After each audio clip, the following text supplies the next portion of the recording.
Hello, my crafty friends.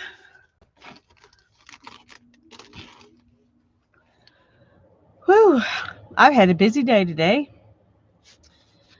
Uh, I had some happy mail I needed to take to the post office, and I thought it'd take me about 15 minutes to get that ready. And I spent 2 hours trying to get addresses and write little notes and all that kind of stuff on this happy mail to get it sent out today. Hi, Mindy. So that took a lot longer than I expected.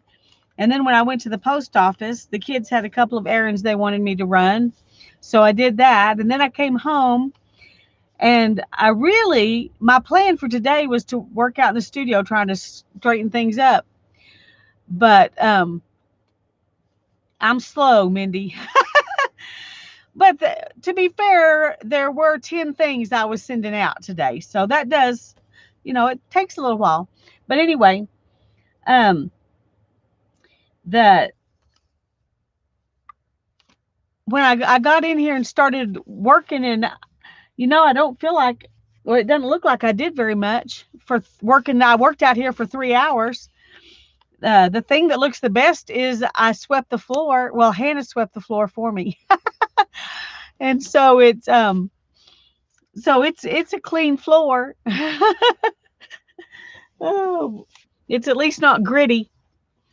Um, She didn't scrub the paint off the floor or anything like that. I've just given up on that, but it's not gritty anymore.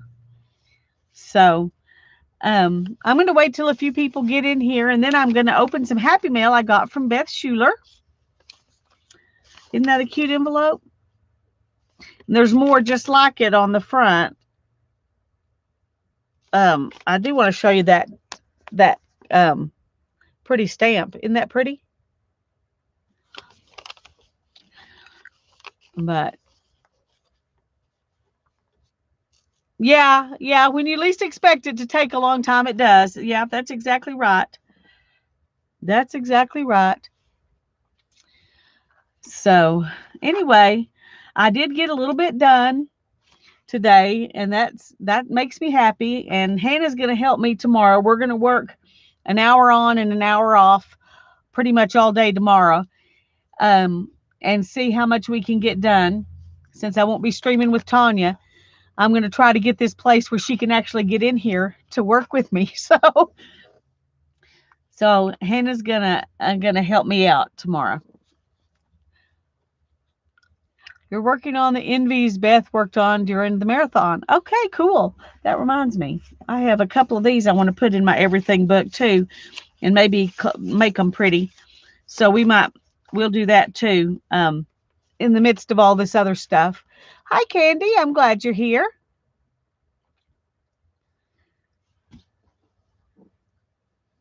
I'm gonna do some experimenting. I'm gonna try to carve out something in this wood and see if it'll stamp.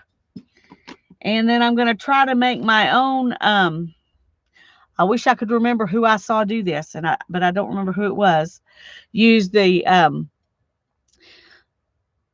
shoe polish that has that. What's it called?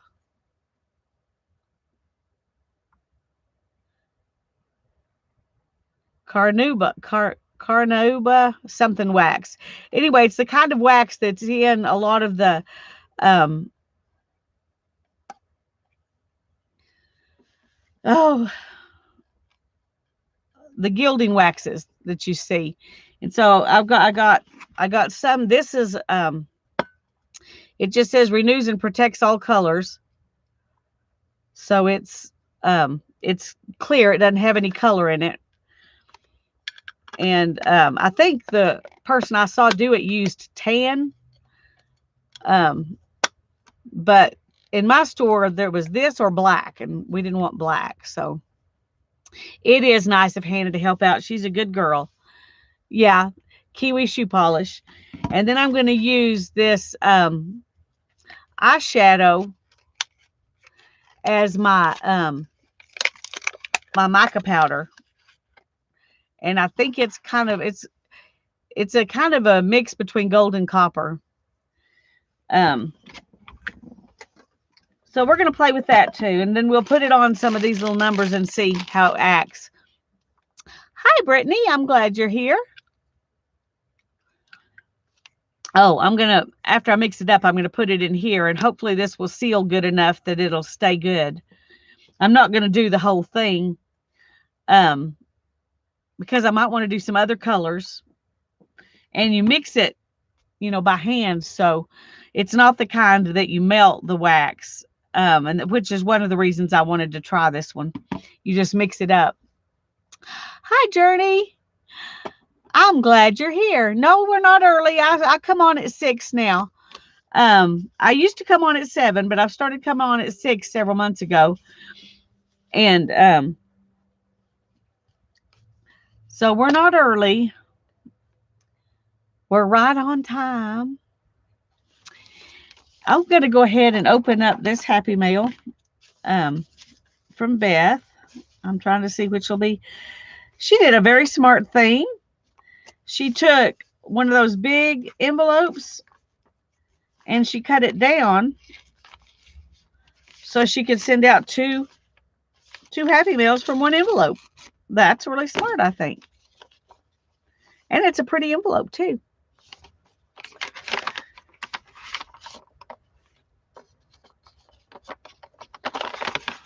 Okay, I didn't want to leave any little critters in there. She sent me some owls. Aren't those cute? Hi, Julie. That's okay. You can have me on silent. You'll probably like it better that way anyway. And a bingo card. Oh, and there's another little owl that's pink. How cute. What can we do with Braille paper? This must sounds like some kind of a challenge to me. And I missed that part of her stream where she talked about that. But she sent me some Braille paper. So y'all tell me, am I supposed to make something and send it back to her? How does this challenge work? Because I missed that part of her stream when she talked about that. But I'm happy to play. I am so glad you found it too, Brittany. And it's funny because I knew I was sending out Happy Mail today, and I thought, well, I'm going to go get one of those and send it to Brittany. And then I saw your post that you had found one, so I didn't have to go get one. Braille paper. You just make a page in a journal with her Happy Mail. Okay, well, that's what I was going to do anyway, so that works out. There were just several pieces of Braille paper, and so I wasn't sure if there was something more I was supposed to do. Okay, and there's some pretty blue paper. So I've got some owls, and I've got this envelope. So we're going to do something with that. I'm tempted to use, no, I don't. I think I'm going to do something flowery with that. We'll do that later. Maybe Beth will show up in a little while, and she can tell me if I'm wrong, something if we don't have the whole thing. But I'm definitely going to use a piece of this. So if I need to do something different, I can do that later. I think this looks like a good place to put the Braille paper. And I'm going to trim it so that it's framed kind of equally all the way around.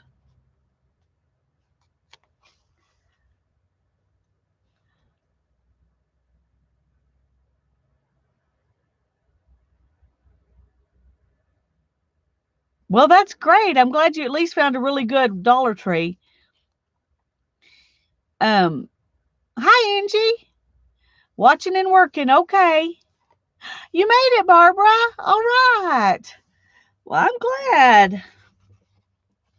I was hoping that would happen.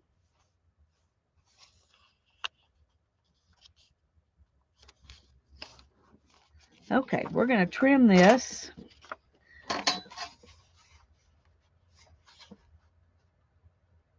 the easy way. And this is the Braille paper. And kind of like the dictionary Braille paper that I have, it's got dots on both sides. So I'm gonna ink it up first. That'll be the beginnings of what we're gonna do, because I just think it's fun to ink it. And what am I going to use to ink it? Let's see. Something in here, because this is what I grabbed.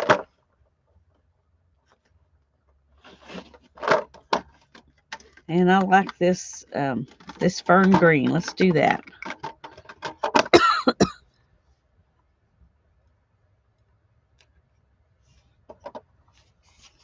Hi, Sherry. I'm glad you're here. Hi, Janet. I'm glad you're here. I was just thinking about you and praying for you this morning and hoping you were okay, since I hadn't seen you in a few days. I'm glad to see you.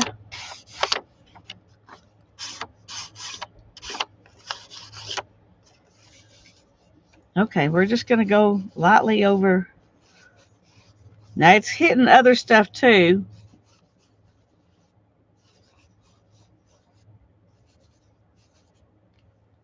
But the Braille dots show up a lot better this way. Thank you, Janet. Hi, Renee. Hi, Patricia.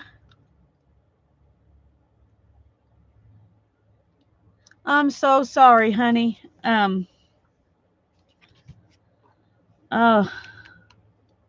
wish you could find a cure for those. I do. Because I have been there, and I praise the Lord that I found a cure for mine. But I wish you could find a cure for yours. I've only had 2 migraines, well, maybe 3 migraines, that I would classify as real migraines in the past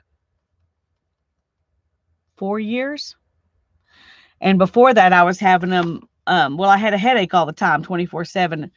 And I would go to bed with them for a couple of days, at least once, usually twice a week. So I know what that's like. The change of weather. Yeah. Well, I'm glad you're better. Okay, I'm going to go ahead. Oh, let me go ahead and ink this page too, just cause I can.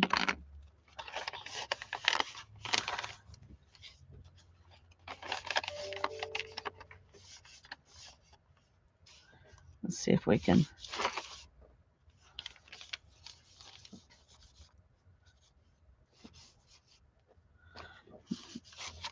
I really like just using the ink pad.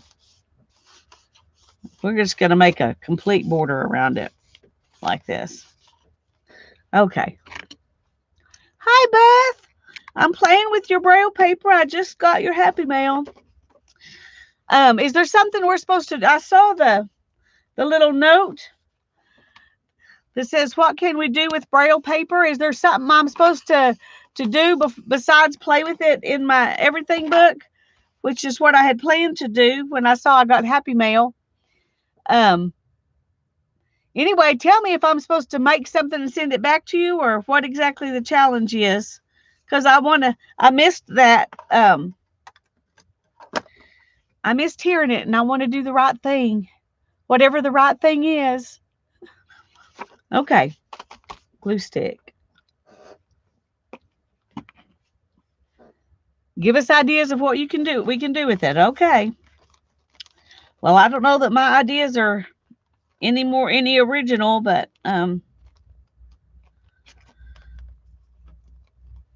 what I'm doing right now is just using it as a background on an art journal page. That's one of my favorite things to do with it, is just ink it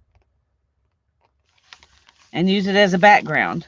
And that's what I did here. I inked it so that it made all the little dots show up. Don't mail it back. You have a bunch. Okay. Well, I didn't know. Maybe you were going to make a journal out of everybody's pages or something like that. So that's my favorite thing to do with it. We're going to go ahead and play with this a little bit, and then the other thing, I'll show you some of the other things that I've done with it.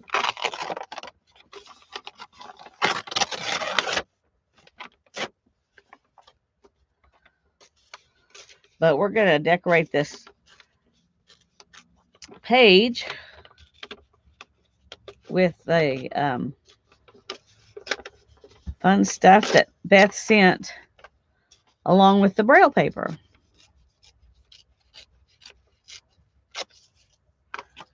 And I love this stamp, Beth. I didn't know if you remember which one you sent me, but that is gorgeous. I'm going to save that and do something else with it at another time. Okay. Hi, Nancy. I'm glad you're here.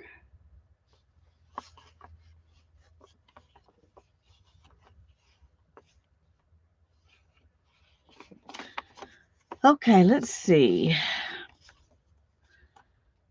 I think I'm gonna fussy cut this. I'm not sure if I'm gonna fussy cut everything or just tear a lot of it, but anyway.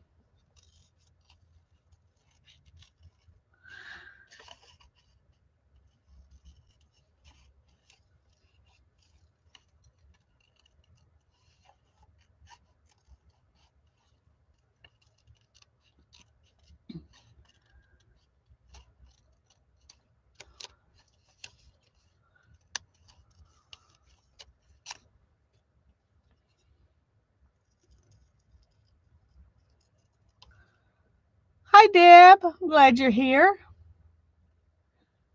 Hope I haven't missed anybody.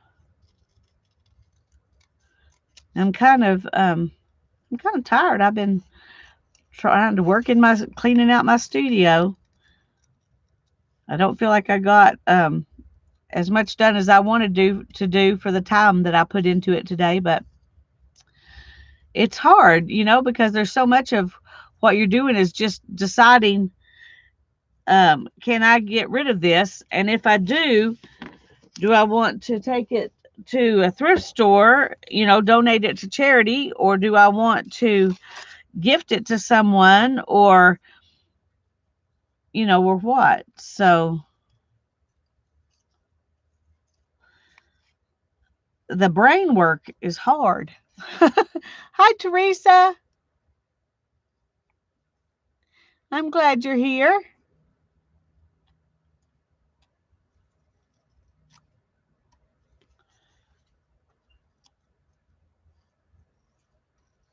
Hannah came out and swept the floor for me, and that made me feel better. She said, I know that's not, a lot.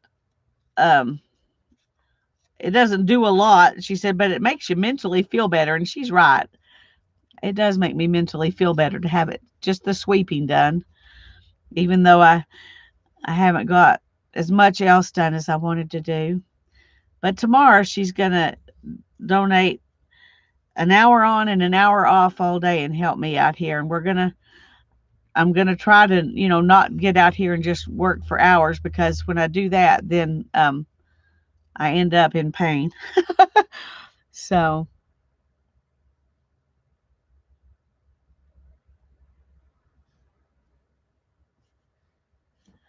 I don't have a big box. I just have a bunch of little boxes, which is why I was trying to go ahead and sort things. That's a great idea, though. I may go find a big box.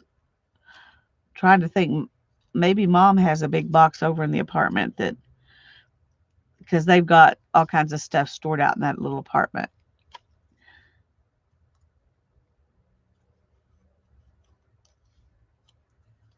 So that's a great idea. My fear is that if I don't go ahead and put it in a box to be donated, or in the trash, or a box to give away, or, something like that, if I just put it all in one big place and then I go through it again later, then I might think, oh, I really need that. No, Barbara, I'm not streaming tomorrow. I'll stream on Thursday, but I'm not streaming tomorrow. Tomorrow I'm just going to work out here. That was one of the things that I had talked about streaming on Tuesdays, and I may after Tanya comes. But this Tuesday and next Tuesday, I'm just going to be trying to work on getting stuff cleaned up out here as much as I can, because that's the only day that I have all day when I don't have other commitments. And it really, once you get your flow going, it's hard to have to stop. I contemplated canceling tonight because I kind of was in the flow, and I thought I just need to keep going. But I hadn't told anybody that I might cancel, so I didn't cancel tonight. Besides, like I said, I probably needed to stop and rest anyway. So I'm going to be moving kind of slow tonight and just do what I can get done of the projects that I have in mind.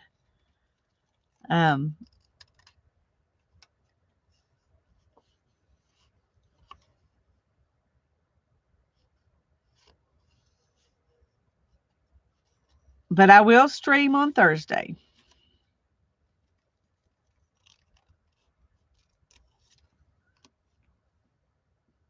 And on Thursday, I haven't decided what yet, but I'm going to be doing something with dictionary pages.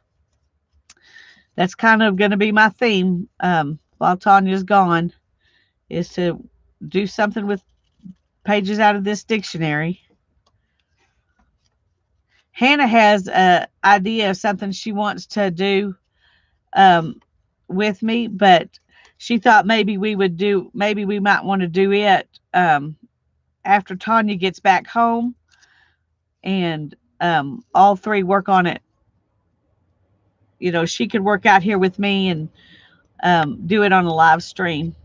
So we're not going to do that yet, but she's got an idea for a little journal that she thinks that she would like to make, and so with dictionary pages, dictionary page journals, journal pantry stuff. Yeah, you could say that, I guess. One of the things we're going to do is make envelopes and collage on them. That's one of the things we're going to do, and that I think that's what I'm going to do Thursday, is just make them into pockets and collage the whole front of the pocket, or at least a lot of it, maybe not the whole thing, but enough to just extra stuff. Yeah.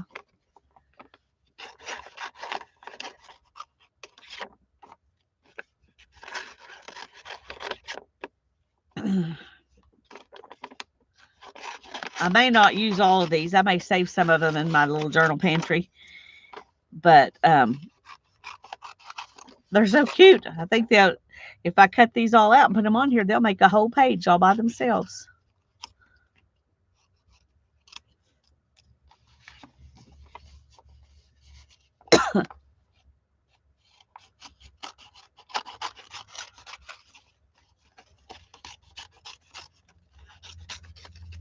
Now I've got this thingy here that's in the way, so we may have to cut this flower off. Let's just do that. Then we don't have to fret over it. We'll just cut this flower off kind of like that one is. Done. Oh, cool, Teresa. I can't wait to see what it is. Be sure to post. Be sure to post in the group.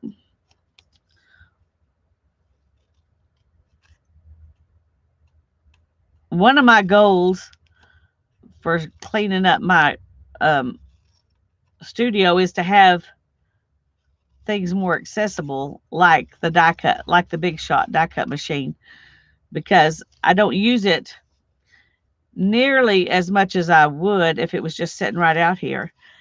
I do have it now on a shelf, and I think that's where I'm going to keep it. But right now I've got piles of stuff in front of it, so I can't even get to it. Hi, Gail. It's good to see you too.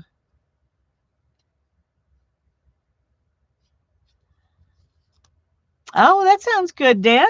Sounds like you got quite a bit done. I probably should have a sale. Maybe that's what I should do. I don't know. I've never done one, where I just come on and like a live stream auction or something like that.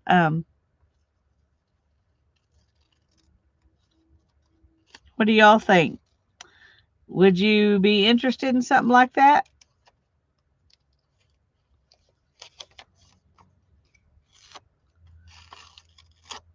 There's so many people who do that I don't want to um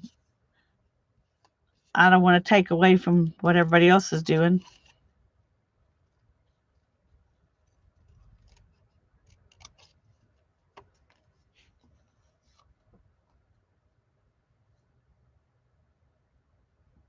Oh, I have to see what happened, Brittany. If you had to, oh, there it is. Oh dear, yeah, yeah. Maybe just some washi tape so that it's easy to get off, but it keeps everything still.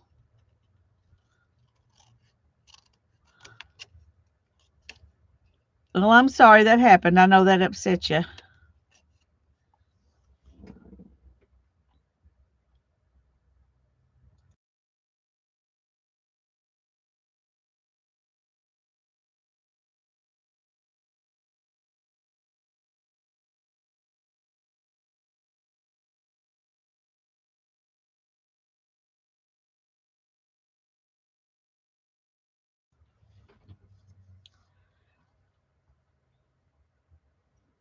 Okay.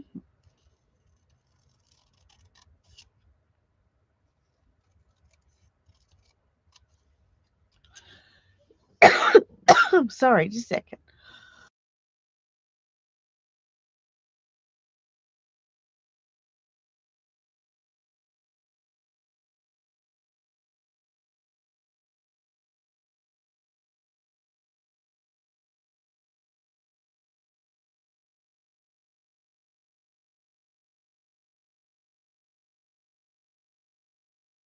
Oh, goodness. Hi, Lori. I'm glad you're here. The more the merrier. It feels great getting rid of stuff by selling it. Yeah, I'm sure it does. I have done some, kind of grab bag kind of things in the past where I just say, if you want one, you pay shipping plus whatever you want to pay. And I hate pricing things. That's my biggest issue. I don't like pricing things. I was thinking about it today, and I thought if I put the stuff in flat rate boxes or in those flat rate bubble wrap um, bags, then I could just do an auction, and the starting price would be the shipping cost. And that way, if somebody didn't want to, um, couldn't pay much more than the shipping cost, at least the shipping's paid, and that would be enough to make me happy to know that the shipping's paid um, and that it's going to somebody's home.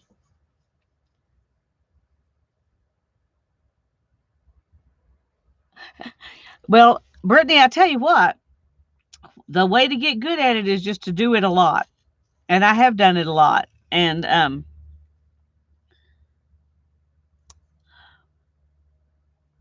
that's the only reason I can do it fairly good is because I've done it a lot.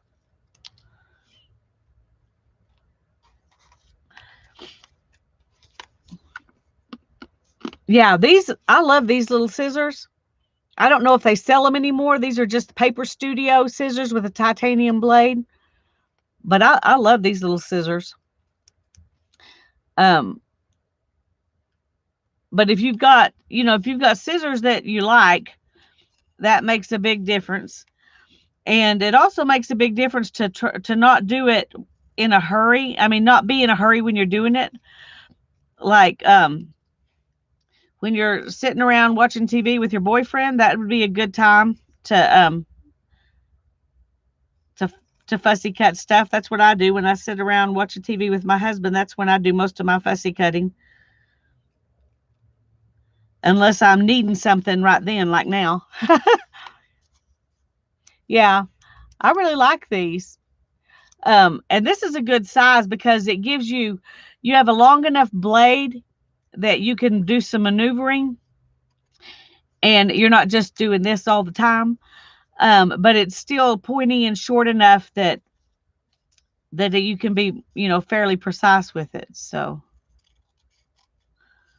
one of the key things is to move your paper and not the scissors. And you probably already know that, but that when I learned that, that made fussy cutting so much easier for me.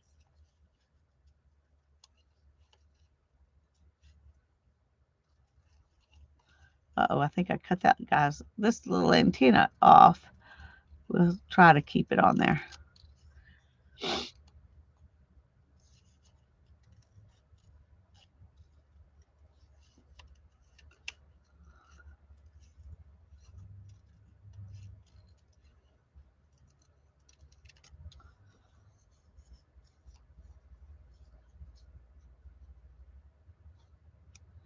Yeah, those spring-loaded ones are nice too if you have problems with your hands hurting. These little scissors don't bother my hands, but big scissors do because I'm left-handed, but I use them the right-handed way. But um but if you can get some scissors like this, um I haven't used these to fussy cut,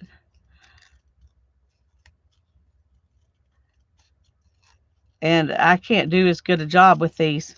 And I think it's because the size of the blade.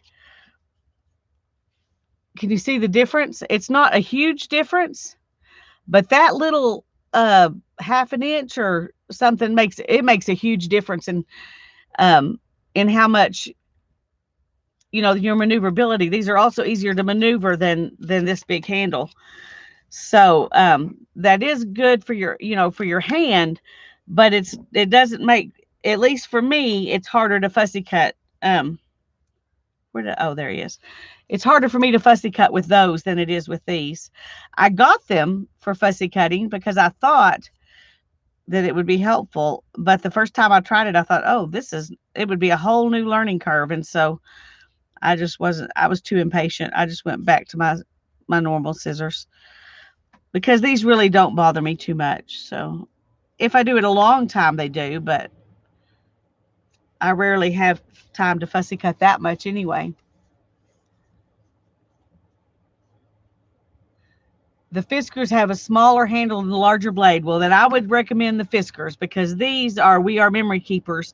I got them at Tuesday Morning, so they were, a lot cheaper than normal. Is the only reason I went ahead and bought them. But I don't really like them because they're not easy if for fussy cutting anyway, because they're not that easy to maneuver. For just snipping lace and things like that, I like them just fine. But oh no, that wing didn't print very good, and I just cut it. I was cutting off part of his wing. I'm sorry.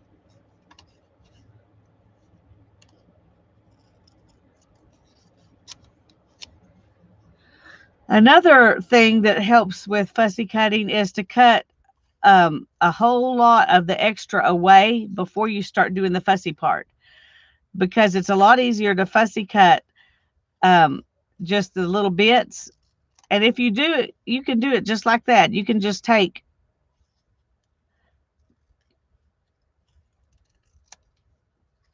you don't have to go, all the way around everything every time if that's easier for you. Sometimes it's easier for me, um, and sometimes it's not. So it just depends. But getting rid of a lot of the bulk of extra paper that you don't have to fight with makes a huge difference too. especially magazine paper, because it's so thin and it wants to fold on you. If you cut away all the extra, and then just keep what's right around your image that you're fussy cutting, that helps. Hi, Jacqueline. I'm glad you're here.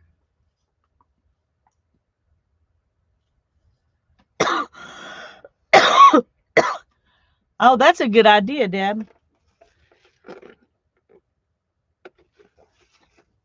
I try to catch stuff. See, like I would do this and then fussy cut it, because now I don't have to fight with all that paper in my way.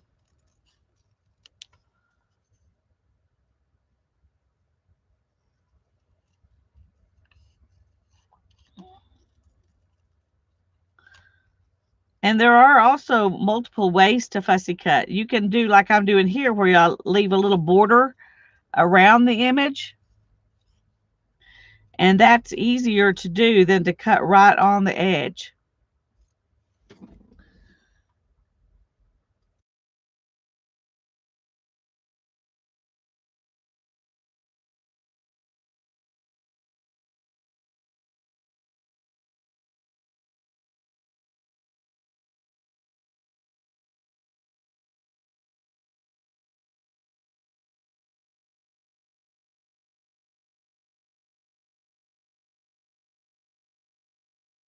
I'm sorry. I am coughing and sneezing tonight. All the dust I've kicked up around in here. See, that's why you should never clean your studio. Just let the dust stay settled.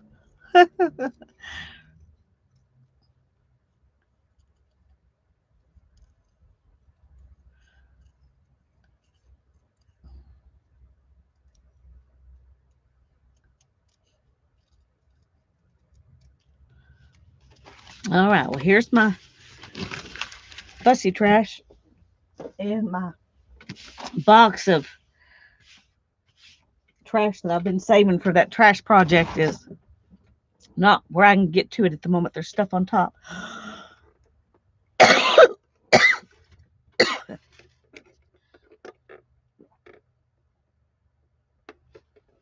Oh, goodness gracious.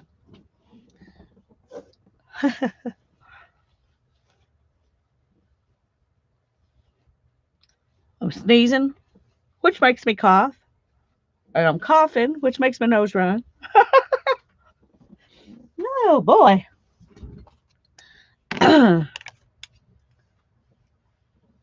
Just a bundle of fun. Okay. Now then, first thing I want to do is decide.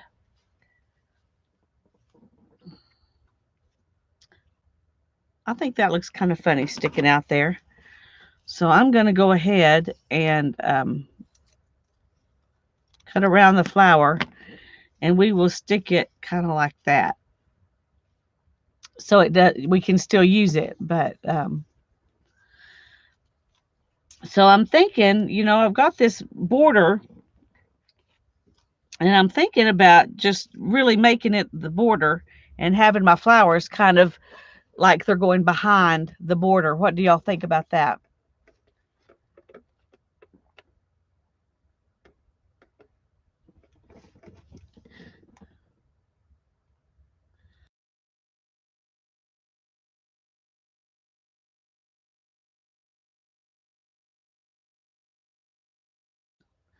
Hi, Andrea.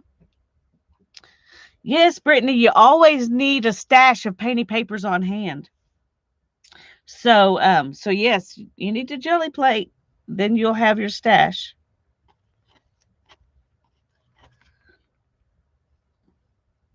I think this is too small to have all of these. So I get to save a few little things um, for my journal pantry. Of course, we could let that one just look like a bug ate out of it, couldn't we? It could just stick out there. Oh, I'm kind of far away. I'm sorry. Let's see if that's better. Is that better? Y'all feel like you can actually see something now? dear. Okay. Let's put some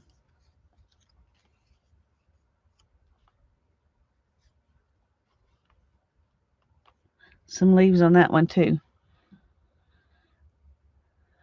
Thank you, Janet. Yes, that's much better. Okay, good. Okay. I think I'm going to save these. Thank you, Beth, for the little goodies. I'm going to save those. And we're going to glue this down. And then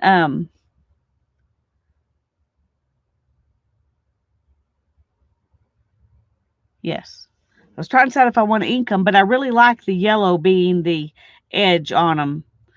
And if I ink them, that'll kind of disrupt that yellow. So I'm going to go ahead and leave it like this. Stick the leaf under the dragon and put the bee half on the frame. Under the dragon? Oh, the dragonfly. All right, let me look at this again, Beth. Sorry. Stick the leaf under the dragonfly and put the bee half on the frame. So like this. And let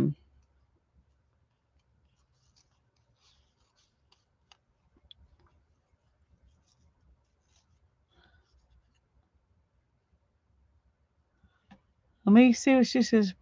Stick the leaf under the dragon.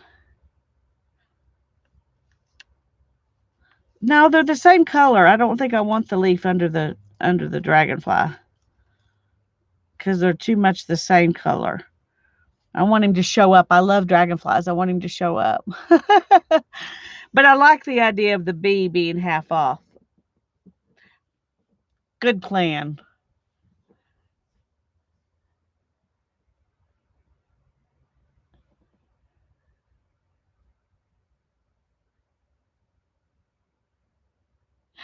Yay! I like your boyfriend already, Brittany. I like him already.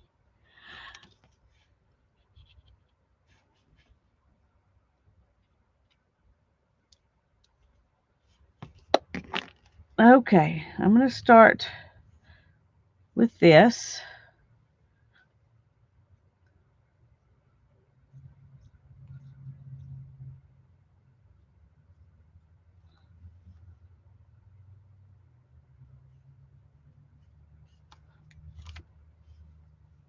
I think it looks like this is kind of the same the same shade of green that you used. I don't know if it is, but it looks like it is. Okay, stick a little more glue under there.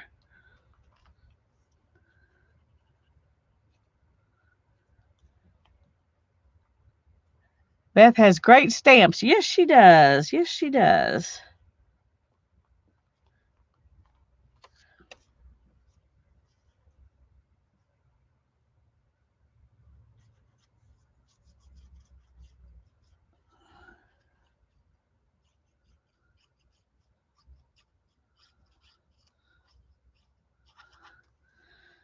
Okay. Now let's find a place where this, yep, just like that. That works for me.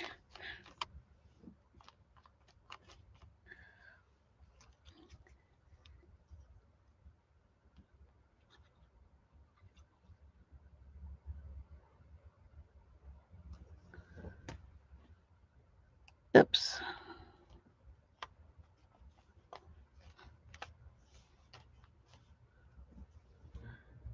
Okay, let's put this here.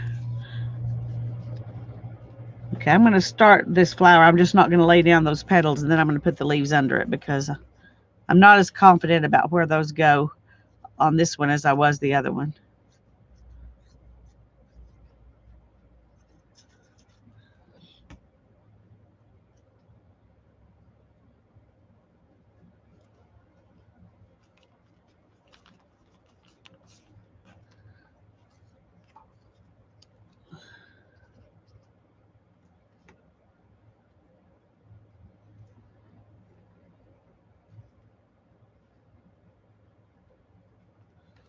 Oops. I want to put this under the same little. I'm going to make this one come kind of over that flower a little bit. Give it a little bit more dimension there. I should have done that over here because I like it. Okay, I like that.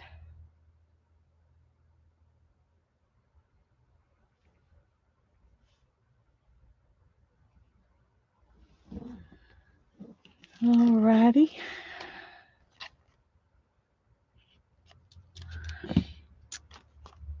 I like it. Do you like it, Beth? Does it make you as happy as it does me? Okay.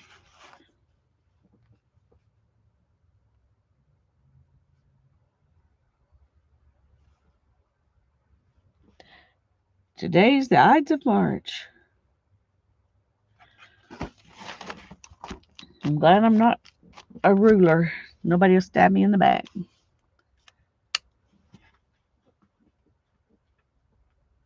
How about a word? A word is a good idea.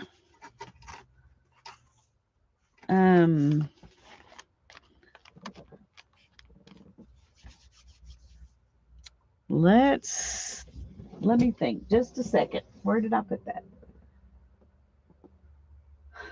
I just moved my little word maker somewhere different. Now I don't, oh, there it is. Okay. Because I put it somewhere I thought was easier to get to.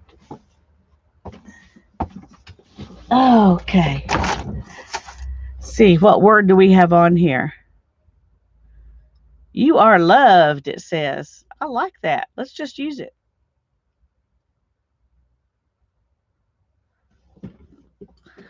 Does that work for you, Beth? 3 words instead of 1? And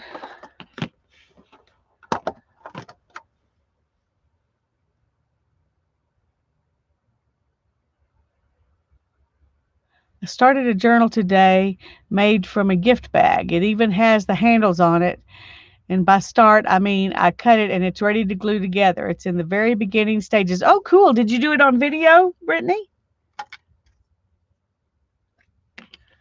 I love this stamp.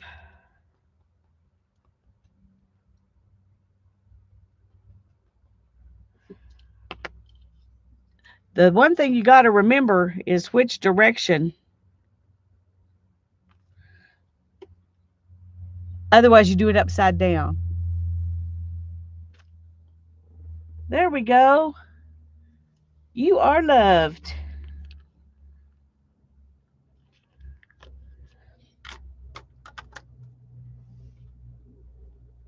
Oh, do the prototype first. That makes sense.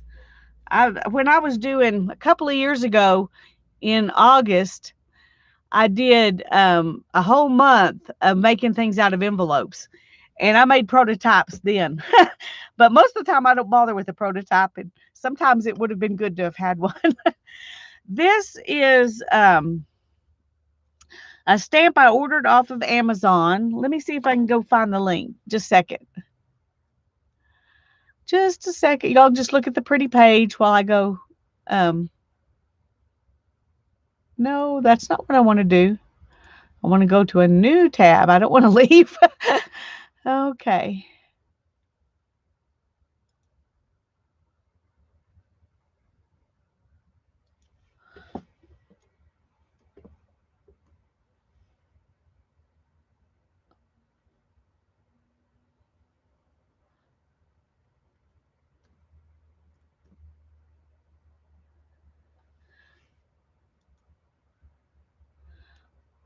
Well, was trying to look for my order, but that didn't look in my orders. There we go. I put it in the wrong place here. Let's see.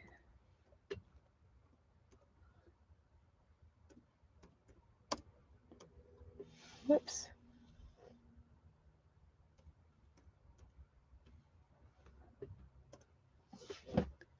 Okay, here it is.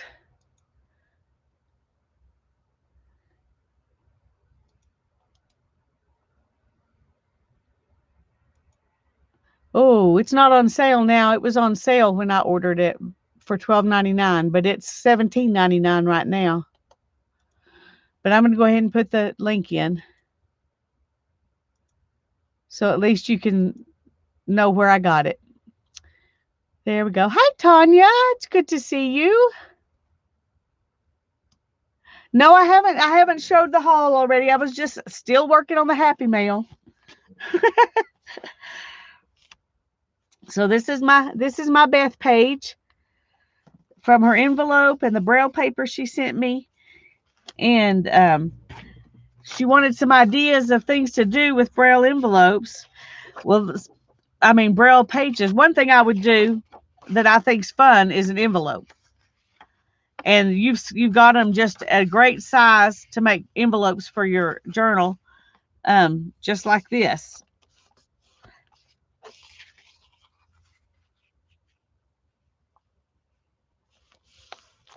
So that's one thing I would do with it. You can always make an envelope out of it, everything, you know.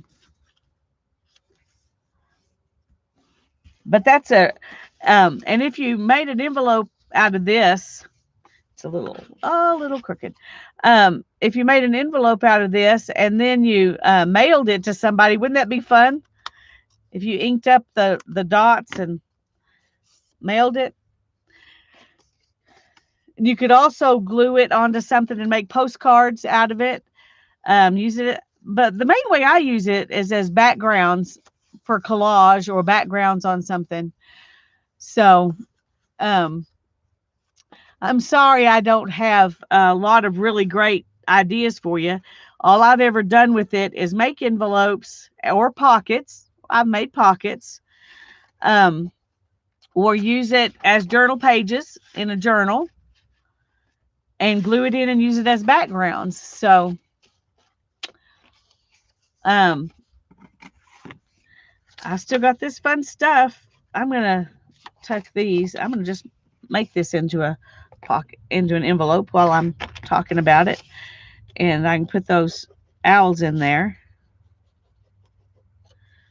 Let's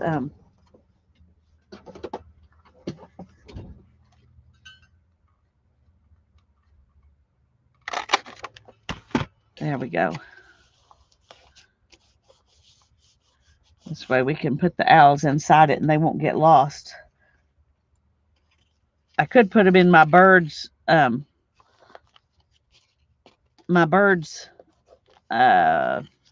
do you call that thing? Um, well, I don't have one yet, but in my journal pantry, I'm going to have a little box that's for birds. But I don't think I have a box dedicated to birds yet, but I could put the owls in there. But if you ink around all this, it makes a really cute little envelope. And there's some piece I can put in my trash stuff when I get a chance. And that's a great bingo card. I'm definitely going to use that in collage. I don't have any of those old ones like this. So thank you so much. Okay. I'm going to do my haul real quick. It's not a whole lot of stuff, so it won't be hard to do. And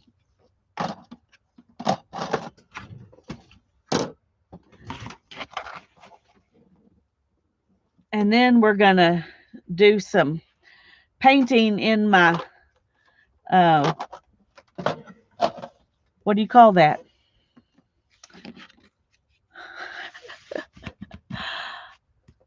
Composition book. And we're going to do a couple of experiments. So, okay. Well, this is my haul. I'm first going to show you the stuff that that I got at the thrift store. On Mondays and Wednesdays at this particular thrift store, their linens are all half price. All of these things were priced at 87 cents. So I got them for like 43 cents or 44 cents or something like that. But this one's particularly interesting. It's woven. Isn't that beautiful? I've never seen a woven doily before. So I just love it. See this, Tanya? It's my 40 something cent woven doily. I was really excited to get this one.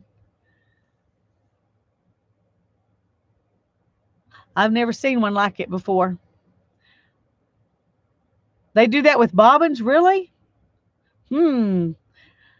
That's cool. It doesn't look like the bobbin lace that I've seen before, but it's cool anyway. It makes sense because it would be really hard to do this any other way. Anyway, it's gorgeous. I love it. And then there was this one.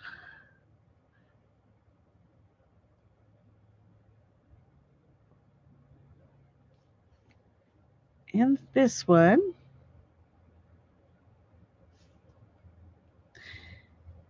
Anyway, I like using these like on the spine of a journal and where they come to cover, part of the front and part of the back. And then this one's really pretty too. This is a little linen handkerchief. And they've pulled the threads and then stitched it. I don't know if you can see that. Where the line goes across, they pulled the threads out. And then they stitched the warp threads, pulled out the weft threads and stitched the warp threads to make that little kind of lace. And I just think that's really interesting. And then this one I can really see on the journal. It just, it could be on a journal cover too. And this is this cut work, Tanya? Is that what this one's called? I'm not sure, but I like it. Whatever it is, I like it. Hi, Erin. I'm glad you're here. Hi, Nettie. I'm glad you're here. And then this is a pillowcase. And I can use it's just an old cotton pillowcase. I can use the pillowcase to dye, but I bought it because it was 40 something cents and I wanted this lace. So,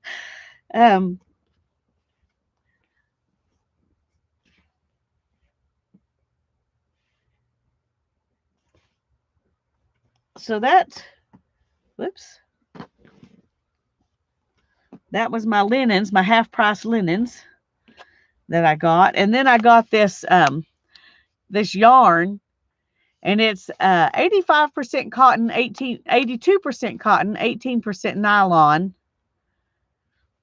And I thought it would be really, really fun to use to make the wool on a sheep. So I haven't decided how I'm going to use it to make wool on a sheep, but that's why I got it, because it just looked like it should be wool on a sheep to me. And then I got this book. And the books were $1. This $1.07, excuse me.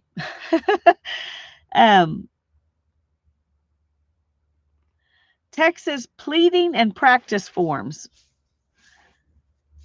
So it's let's see if it tells us what that means. Texas jurisprudence forms of pleading and practice. This is volume 8.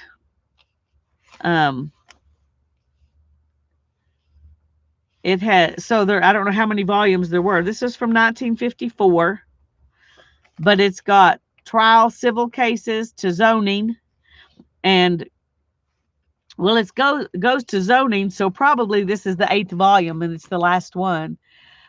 Yeah, it's a legal book. It has a correlation table and a general index.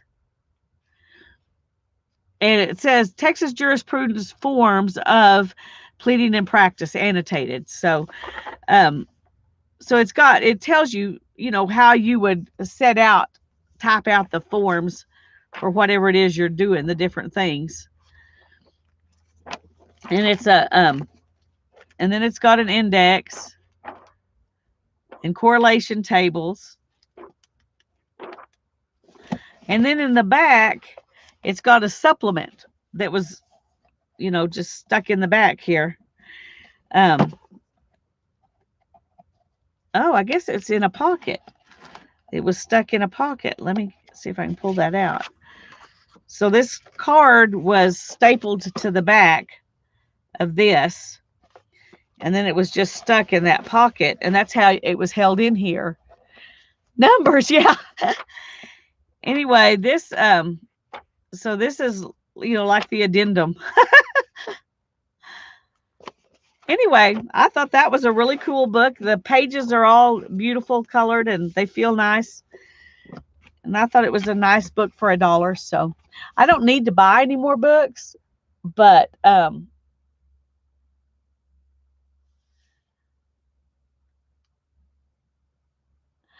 well, we made our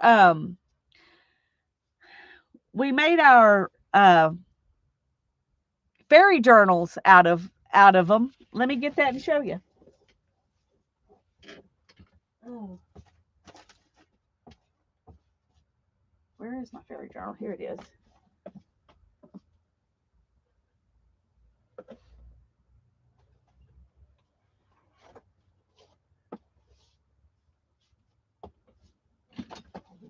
So we used one of them and we altered it and made our fairy journal. This is my fairy journal. This is as closed as I can get it. I got several of them, but these are just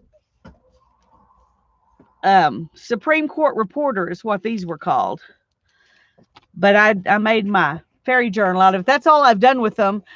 And I do have a few. Yeah. I bought like 8 or 9. I sent Tanya, I think I sent her a couple of them, and I've got a couple more for her that she can have when she comes. And then there was a really big one that I sent her a bunch of pages out of. So, and I think I've got another one of those, so she can have that one too if she wants it.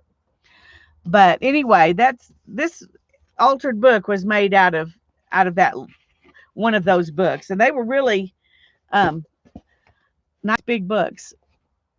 So the paper was really a little bit brittle. So some things, there are a few pages where it tore, but this is one where we did glue pages together because they were pretty thin. Tanya, don't let me forget to give you some more of those books because I had forgotten all about that. But I've got a couple more for you because I bought 4 to give you, and then you couldn't come because I got them right before you were supposed to come last year.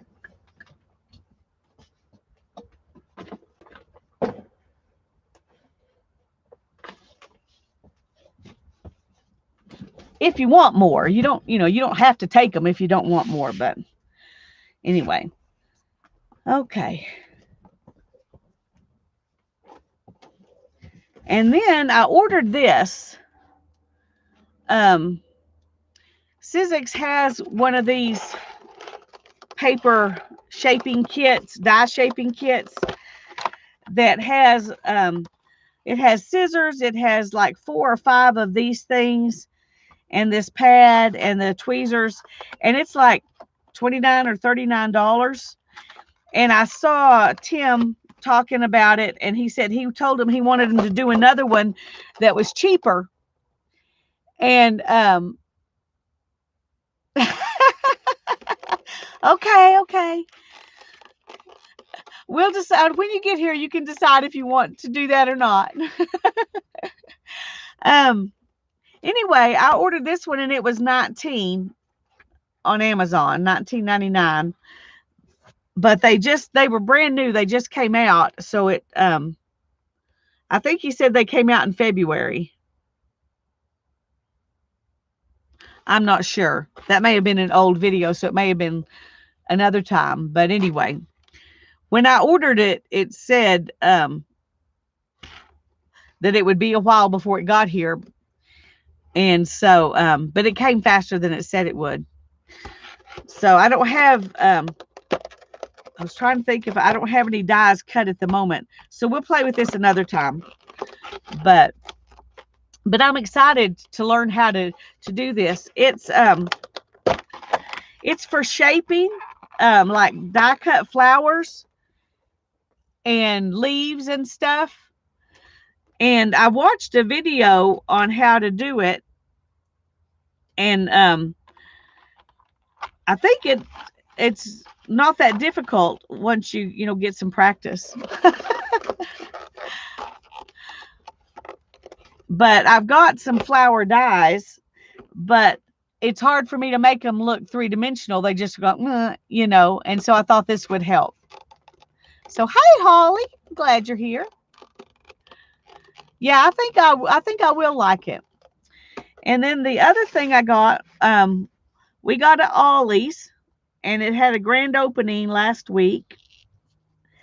And Hannah and I went, and I think that's the most crowded place I've been in a long time. In a year, at least. That's the most crowded place I've been.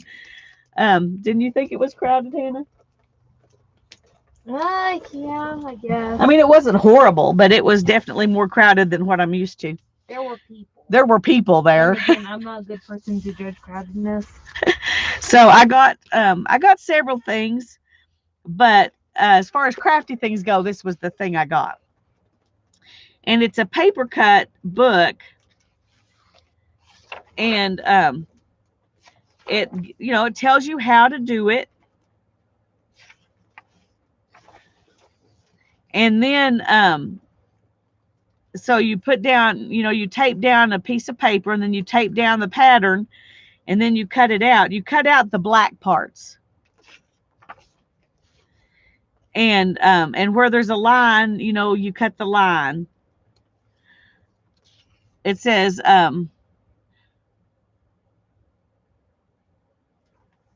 cut slowly with even pressure with a new blade. You will need very little pressure to cut through both pieces of paper, but as the cut goes on and the blade becomes blunt, you will need to apply more pressure.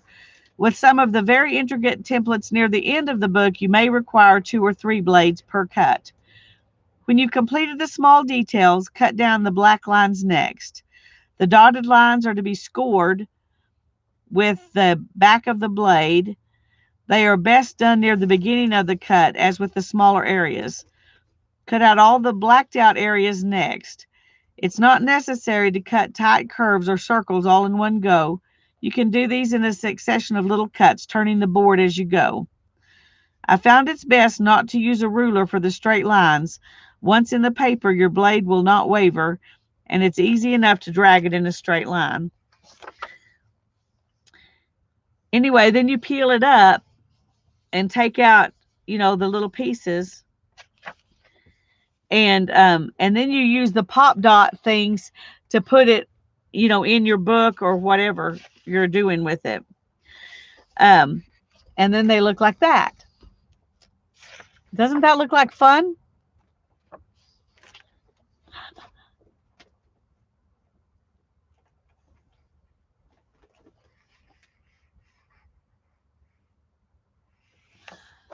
So we've got a hummingbird and a sloth and a tiger and a giraffe, a orangutan and a frog, a toucan, a lizard, and elephants. I love the elephants. Kangaroos, butterflies, sugar gliders, and lemurs. The parrot and fish.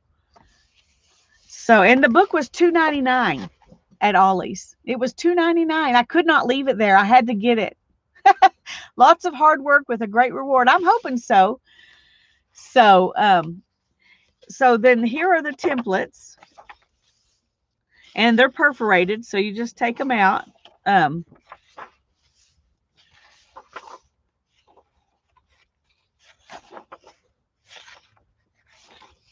The frog would probably be an easy one to do to start with.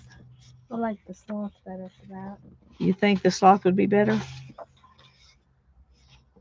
You think that would be easier than the frog? It's got all that scoring right there around it. Oh, well, yeah, that would be a little harder. In the middle of it. And the orangutan, I guess it's made where if you start at the beginning and work your way through, you can get, you get better as you go, and you can do the more intricate ones. So that's what we're going to do. We're going to start at the beginning and work our way through this book.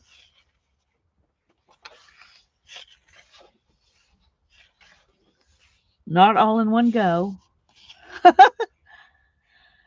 You would copy the pattern. I think it's too big.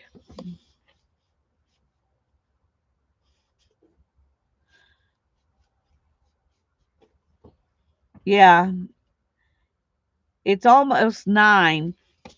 And I think it's square.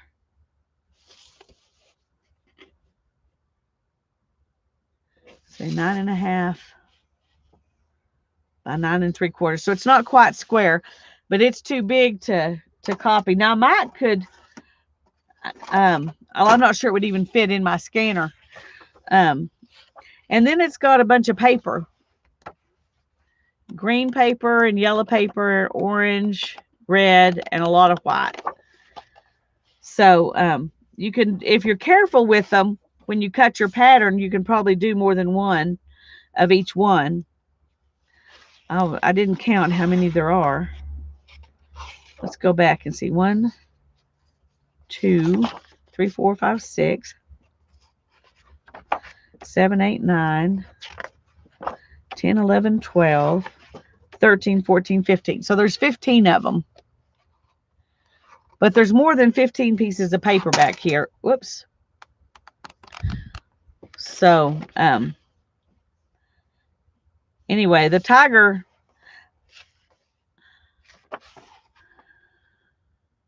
yeah, I think they do kind of have them in a, well, maybe not. Huh. Let me check because, okay, here's the tiger, and then the sloth, and then the frog. Yeah, I think they've got them in increasing hardness. Well, the hummingbird. I missed the hummingbird earlier. Are you wanting that?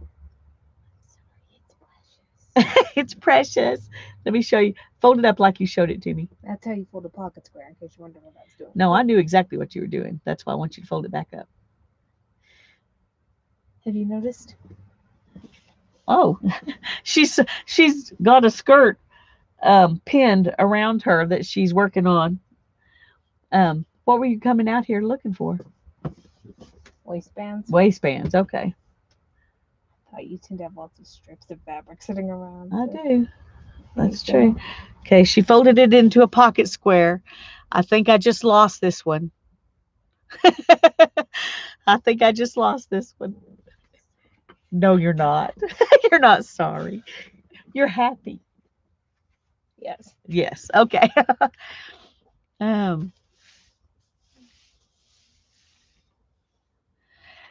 Yeah, I did. Yeah, they're too big to copy, Beth. I mean, you could take them to Kinko's or somewhere and copy them, maybe. But, and since they're made to cut out, let's see what they say about copyright stuff.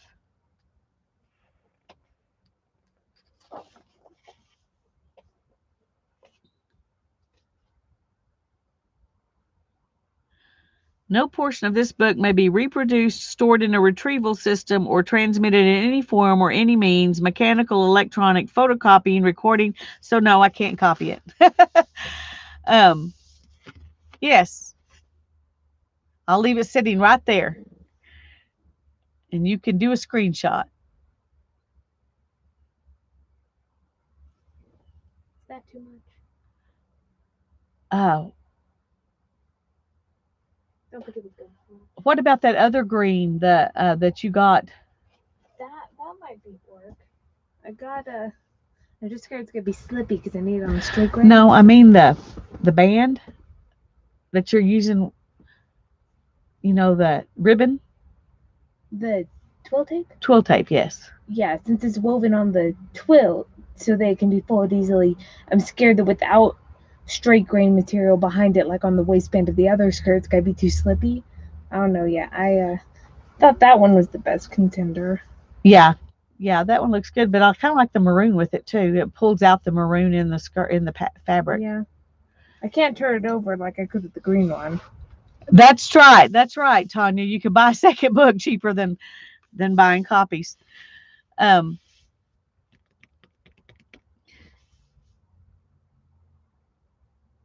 okay, just take it and go. Did you need anything else? Bumping too much in the back. Is it what? Well, your pleats are not centered. Of course Darting I'm not. Darting on yourself is hard. on yourself is hard. That's right. Sorry. I'll help you if you can wait till tomorrow. Wednesday, no Thursday. Well, okay, whatever. Um, if you can find the book, yeah. Now, I could go back to Ollie's and see if I can find some more. I didn't even think about buying more than one, but there were like 20 of them when I was there last week. It was last Wednesday when I was in there, and there were a whole bunch of them that day. But whether they're still there or not, I don't know.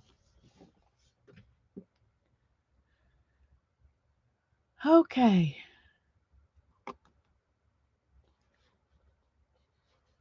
Well, it doesn't say anything about selling it. It just says it can't be reproduced.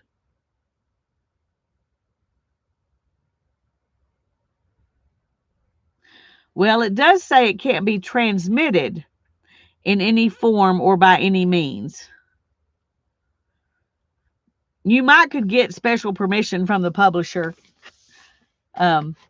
You might could do that, but this paper, I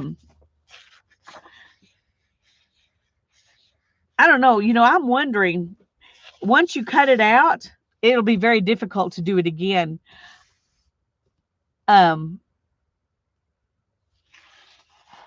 Okay, Tanya. Well, I know you can't sell it or make any money off of it, but there are laws against photocopying even for your own personal use. Some things. So, and I don't know all of that, so I try to be careful. But I could call them and ask them, or email them and ask them if I could make copies of it, of the templates. Because once you cut it out, you really can't go back and do it again. Yeah, you could trace it. Although that's a mechanical copy. If we're going to be real sticklers. um,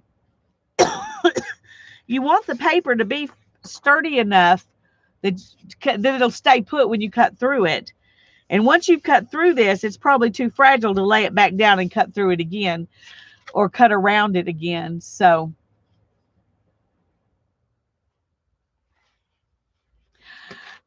they wouldn't know, Brittany, unless I did it on, and talked about it on camera.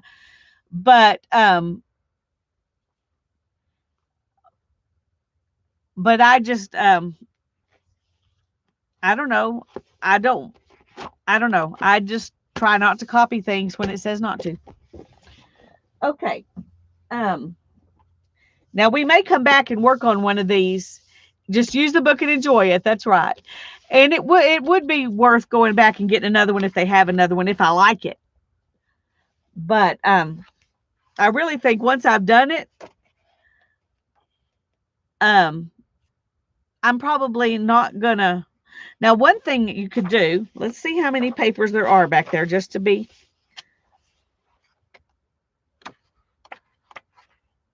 You could glue the one you cut out, the template. You could glue it down onto another piece of paper, and then you could recut around it. Which I think that would be easier. I think that wouldn't be too hard to do. Just glue it down, all cut out, glue it down, and then you could just go around it again on top of, God knows. Yeah, that's right. That's right, Lori. But if you took this and after you cut it, laid it on top of a piece of 12 by 12 scrapbook paper that you don't care about, and then you could cut it out again. That's a good idea. I may do that. Anyway, if we have time and I'm not too tired, we may come back and do that later tonight. But I've got these envelopes I want to decorate. Oh, it might be fun to put these little critters on here.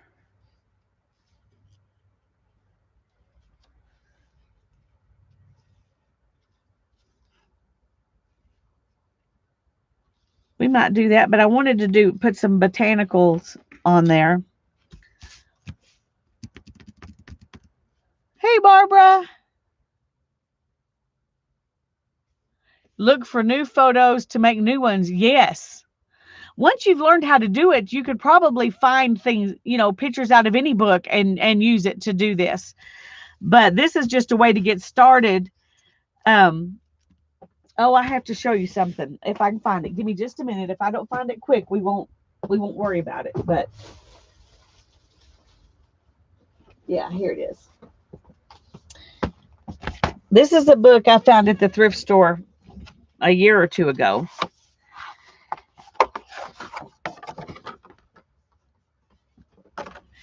It's paper cut in China. Okay. Now, or use a coloring book. That's a great idea, Sherry. And okay, this is it's cut paper, like tissue paper. It is the thinnest paper. I mean, you can hardly even feel that it's there. It's probably rice paper. But they've been cut like that. And this is their calendar, I guess.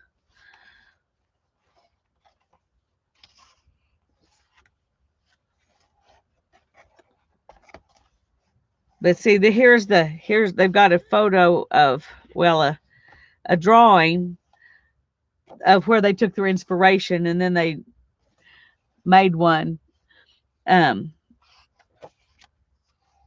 rabbit.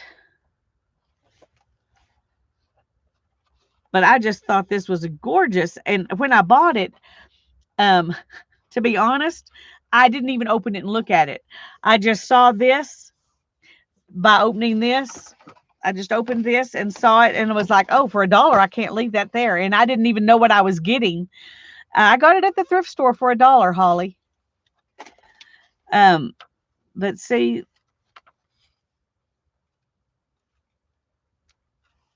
oh, I messed it up. Oh, dear, dear, dear, dear, dear. Let's lay it down. And then,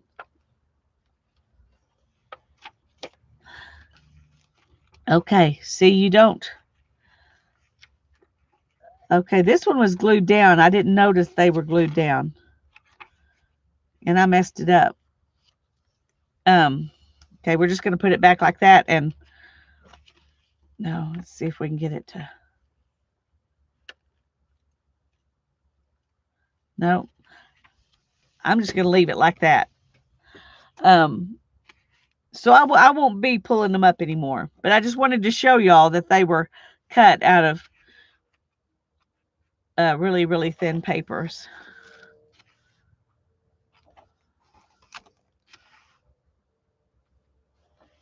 And this is one thing about this book is it would fall apart real easy, I think. And I don't know if they made it that way on purpose so you could take the pages out easy to use, in something.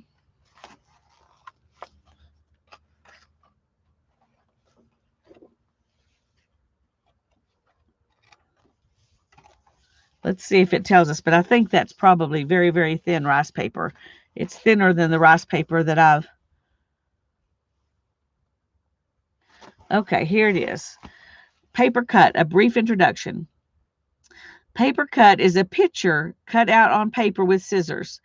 The picture patterns are often pasted on the lintels, windows, or lanterns to express feelings of joy and the perceptions of life.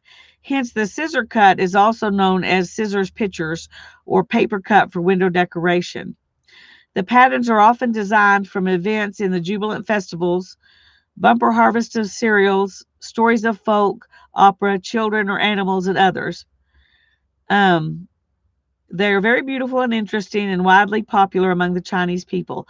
The art of paper cut may be traced back to a period as early as the ancient South and North dynasties. It appeared at the same time of discovery of Chinese papermaking and is still prosperous across China. The paper cut of the South is delicate and beautiful, and those of the North are robust and energetic. The paper cut art has become one of the magnificent, beautiful flowers in the Chinese national artistic treasures. But it doesn't say what the paper's cut out of. I was hoping it might tell us, but it just says the 12 symbol animals. It is an amazing book, Tanya. I got it at the thrift store about a year ago for $1 because it's a hardback book. And hardback books were $1. And it was just like this. What's funny, Tanya, is I didn't even open the book. I just looked at it like this and thought, oh, I want that. And then I got it home and opened it and realized that those were just cut out of the tiniest, thinnest paper ever. Anyway, it's kind of a treasure. So it looked like window clings. Yeah, it does, but it's really that really fine paper behind the acetate. And the acetate's just there to protect it. So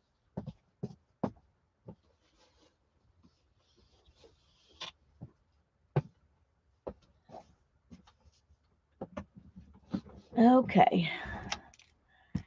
Now I want to add something to these. I'm not sure what book I want to work out of. I've got a couple of different books here with flowers in them, and flowers is what I'm. Whoa! I just dropped. Oh, goodness. Just dropped some books. Oh, cool, Tanya. Okay. We can use that one. Let's just use these up since they're already out of the book. This is another great book if you like wildflowers. I got this one. I actually got this one on eBay for about $5, shipping and all, which was a really good price. I didn't see it. I haven't seen it again for that price, or I would have bought another one. A field guide in color to wildflowers. 1,200 illustrations in full color. And the one really great thing about this one is, and you probably already noticed, but the pictures are on this side and the writing's on the back. So you don't have to choose between the front and back of the pictures.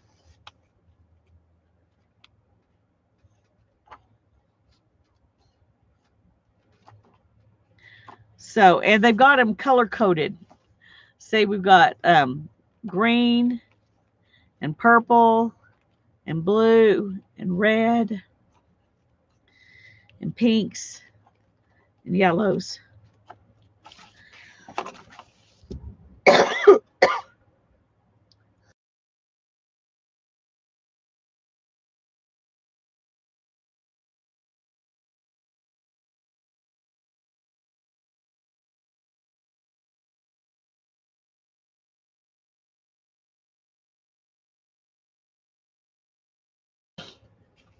Sorry, I was having another episode. Use my owls. Okay. Where did I put them up here? Well, I thought about that, but I had already decided I wanted to do flowers.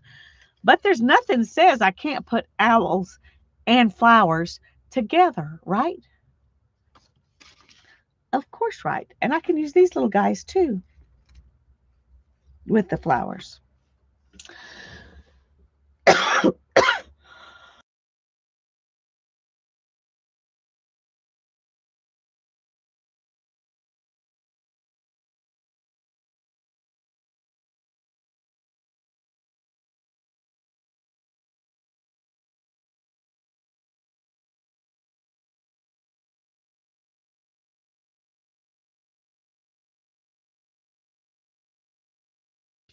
Oh, I'm sorry. I'm just coughing and sneezing like crazy. I'm going to run in the house and get a couple of cough drops and some sinus medicine, and take that real quick. I'm pretty sure it's just from the dust I stirred up cleaning today. It really, it didn't seem like it was thick in the air or anything, but I can't think of any other reason why I'm doing this. Anyway, I'll be back in just a minute. I'm going to go get some medicine and cough drops.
Okay, sorry about that.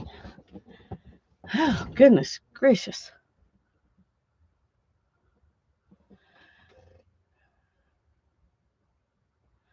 Okay. Um,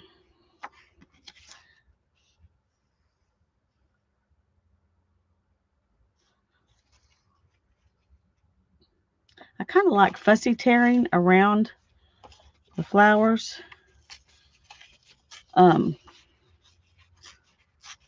I'm going to start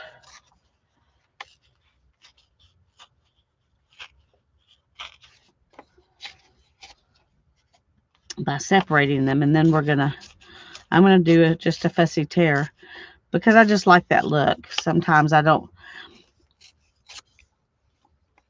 if you fussy cut them, then you end up really, it's stressful when it's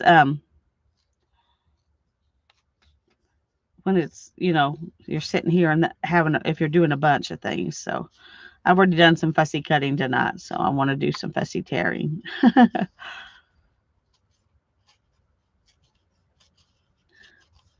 Plus, it just adds a different texture, and I like that. So.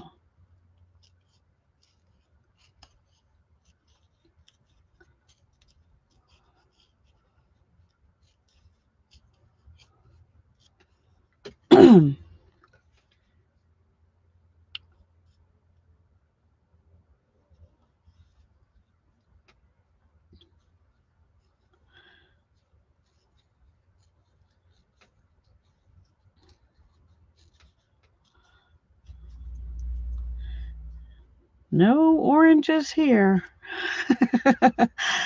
They would never ripen.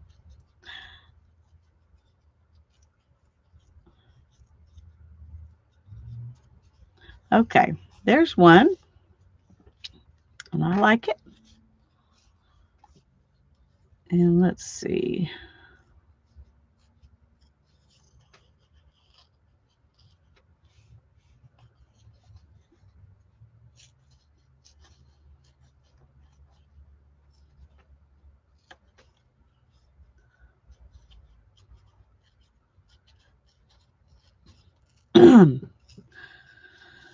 Whew. I'm trying to get over the coughing thing. So that's why I'm not talking quite as much right at the moment. But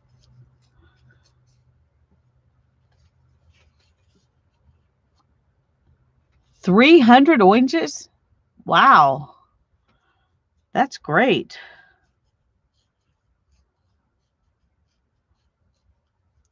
That's kind of how it is when we get apricots, we get enough that you beg people to come and take some. But we only get apricots here about every 7 or 8 years because they freeze out all the other years. Okay, there's that one.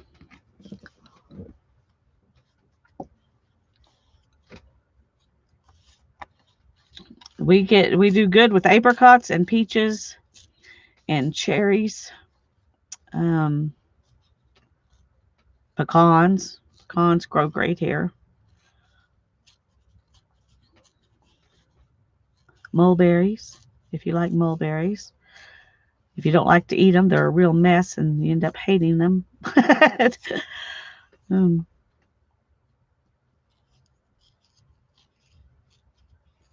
Trying to think what other kinds of fruits. Well, apples, we can grow apples. Pears, plums.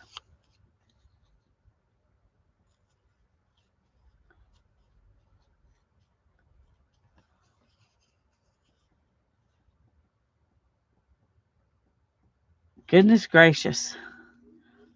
Well, that tree has been doing its job. It bore fruit. It's not going to get cut down.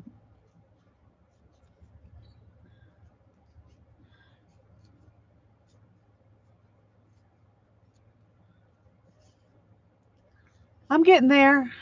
Sorry. Oh, we get crab apples too.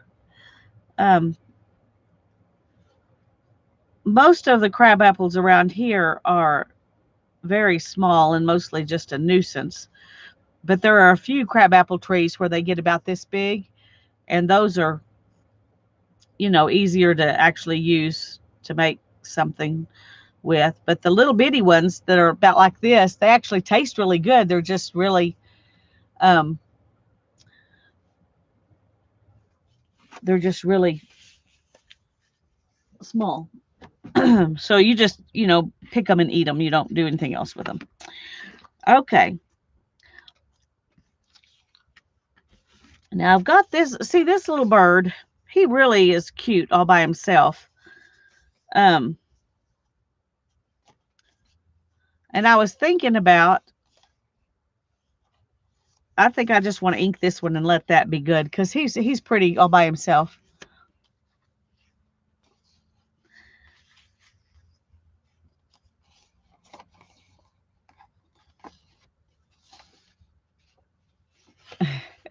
Yeah, we have the junior college or community college is just a few blocks from my house, and when I was a teenager, I would go for walks with my friends, and we would just walk over there and pick the crab apples off the trees and eat them while we were on our walk. That was a fun memory. Okay. All right. Can we get a little owl up here in the branch with him? Well, that won't work because then it's, although I could glue it to the lid and have it just open and shut like that. So which looks better, the pink one or the brown one? I think the owl up here is cute. This little bird doesn't even know he's being watched by the owl.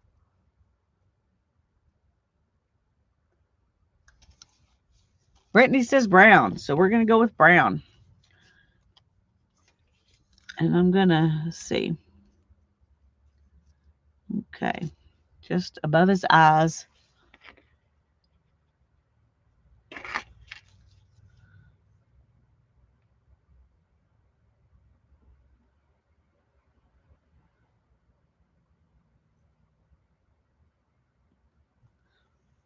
I think that'll be very cute.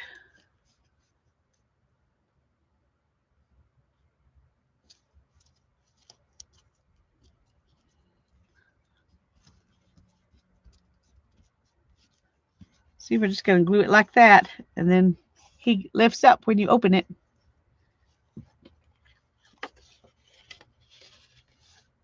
Pink's too out of place. Yeah, I thought so too, Brittany. I thought so too. Now we got a problem of it making the owl, maybe he's flying. I don't know.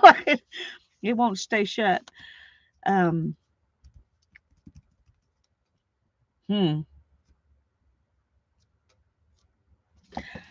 got, where are they? Oh.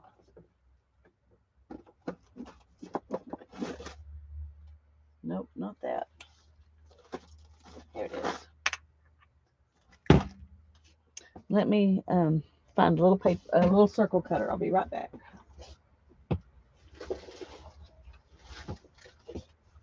Okay.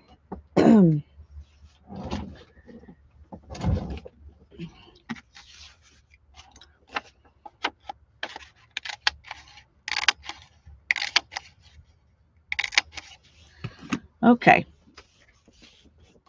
So I've got some magnets. They're very teeny, eeny,iny. In fact, here are two of them. Teeny, eeny. And I'm going to glue them right there and put this paper over them. Let's go ahead and do that. Gonna have to go way up here.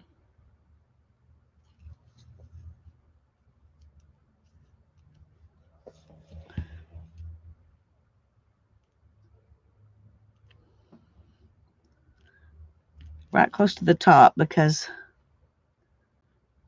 otherwise the little circles won't be hidden. And they may not anyway, but since they're the same color as the paper, it won't matter. Okay. And then I've got these little washers that we're going to use, because 2 magnets is too strong. And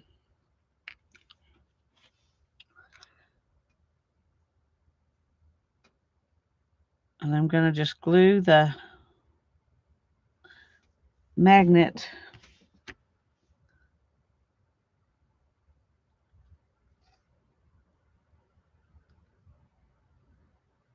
it's probably going to have to go at the edge like that.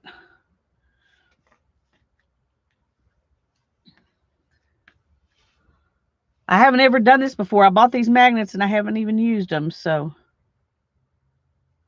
hopefully I know what I'm doing. If I don't, we'll find out pretty quick.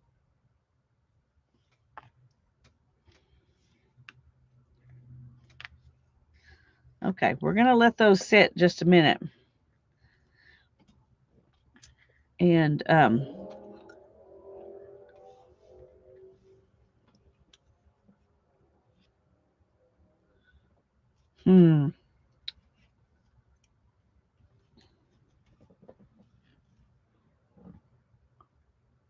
I don't know if that looks good or not. I think they kind of hide. So let's just go ahead and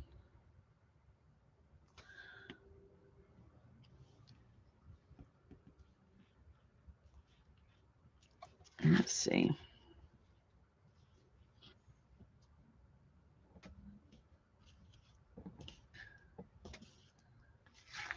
Whoops.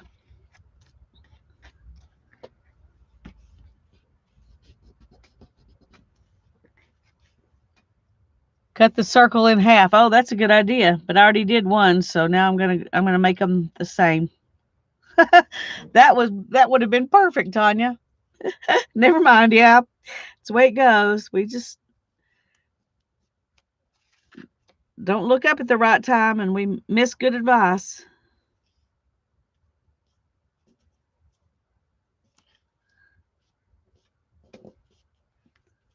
Okay.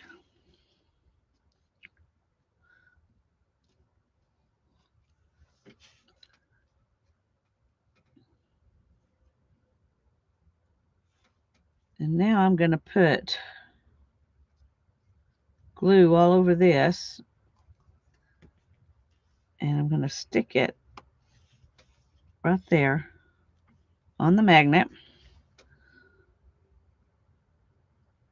And this may be a big mistake.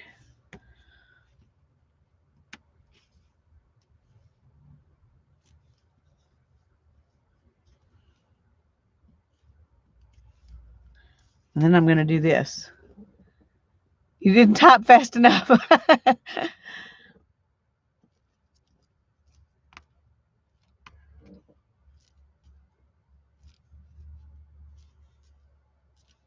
Okay, we're just going to let that sit like that and let it dry.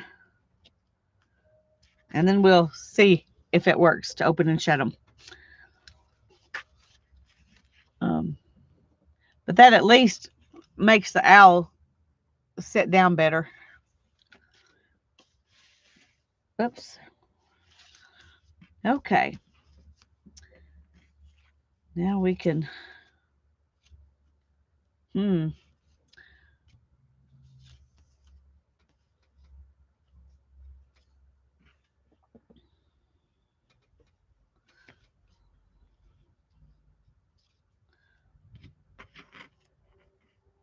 maybe we don't want that one. Maybe we want these.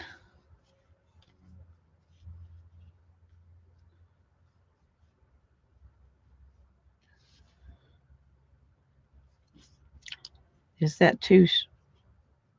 Maybe we want them crooked. No, that one wants to be straight. This one I think would be okay crooked. Let's try this one.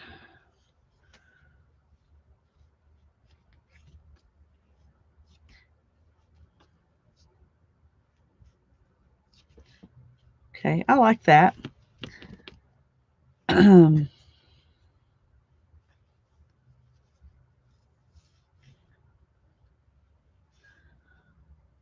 And I think I'm gonna, no.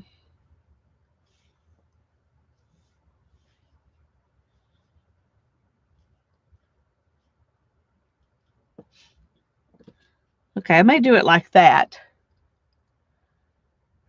And then oh,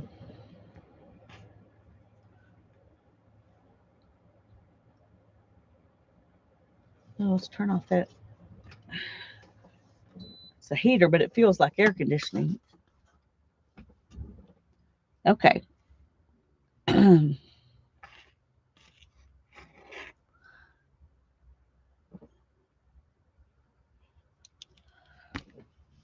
I want to ink this.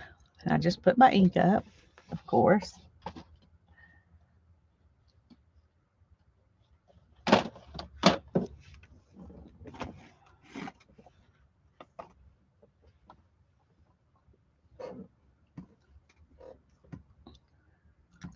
And I want to ink both of the envelopes too. And then I'm going to stick them in my everything book.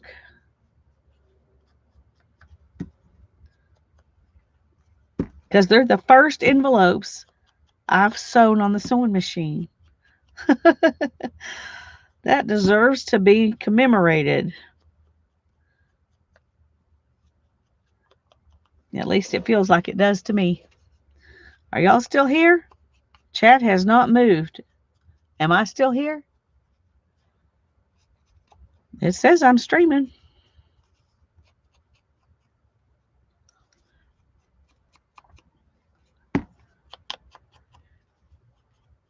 Yes. Okay. Okay.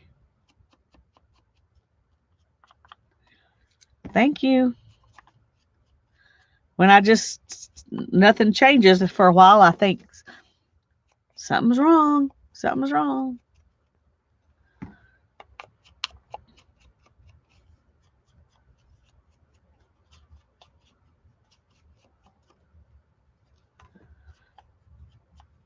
Y'all are just mesmerized by my inking.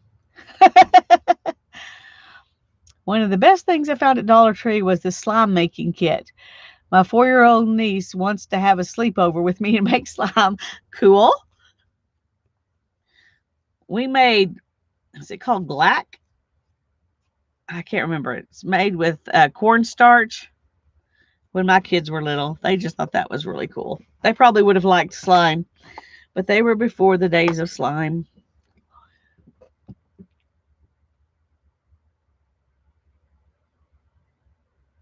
She's so excited. Yay! That's great. Okay. I also want to ink the envelope. Don't put up the ink yet, Lisa. Yeah, cornstarch and I think so. I can't remember. It's been a while since I did it, but it was the you pick it up with a spoon and it just drips off like it's a liquid, but then you touch it and it's stiff. Oh, my kids know what that's called, but I can't remember.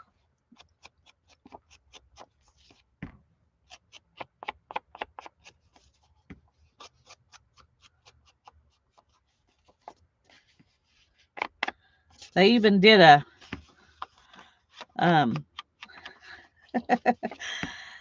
Mythbusters episode on it. Oobleck. That's it, Brittany. Oobleck. That's it.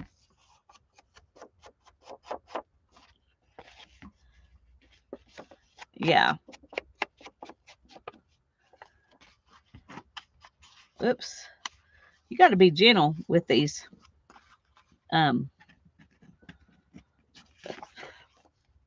old music papers.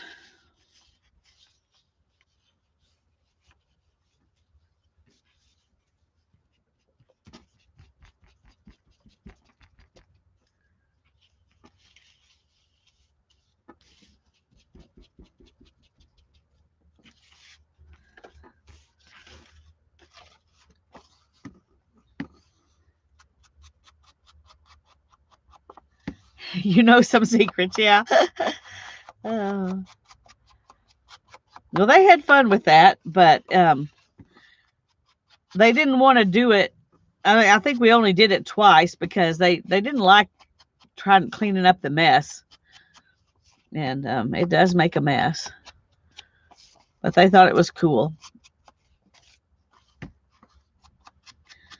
We did all kinds of stuff. We made, we got powdered tempera paint. And then we used eggs and oil. And I can't remember what all different kinds of things we used to turn that powder into paint. And then they painted with it and decided what they liked best, you know. So, kinetic sand. Hi, Kathleen.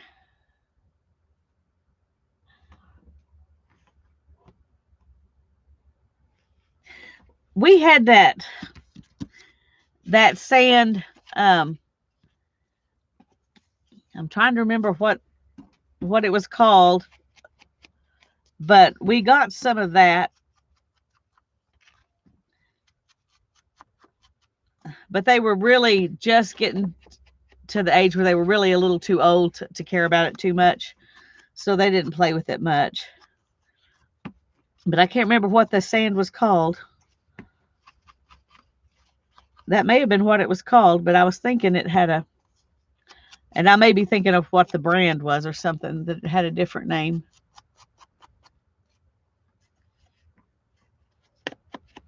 Yes, when Adam and Jamie ran across the pool. Yeah. Yeah, we've watched every Mythbusters several times. That's one of my kids' favorite things. It's been a while since we watched it, but they watched all of them. They loved Mythbusters, and they loved Alton Brown's cooking show. And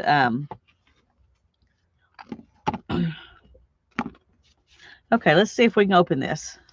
Okay. It does shut it, but it does open pretty easy since I used the washer instead of another battery. I mean, another magnet, but you can hear it. Moon sand. Yeah. Yeah. Kinetic sand. Yeah, that's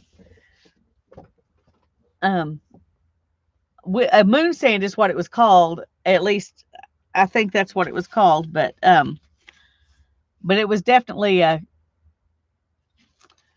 oh,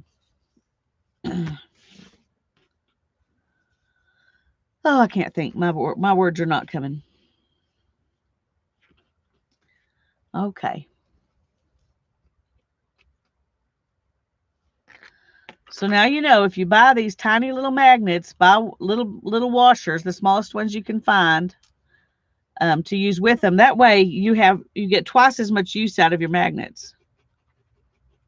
And they're not so strong that they tear your paper, which is what I was worried about. That they might be so strong that they would tear my paper. Yeah, I think they're the same thing. Yeah, I think they are. Moon sand and kinetic sand. I think it's just two names for the same thing.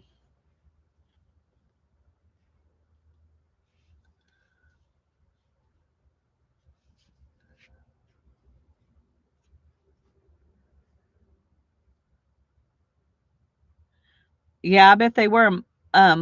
Ethan has 3 of the Alton Brown cookbooks. I don't know if that's the whole set or if there are more, but we found them at, I want to say, the library book sale. One of the few times he went with us.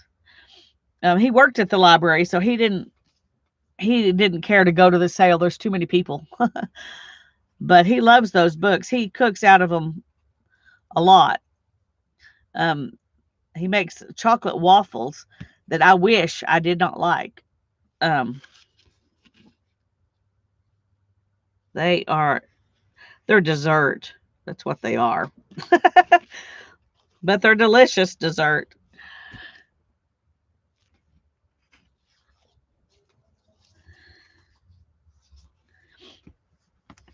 But my kids liked all those how things were done. How it's made. They always watched those, the how it's made, and they watched PBS, what's it called? Popular Mechanics for Kids, and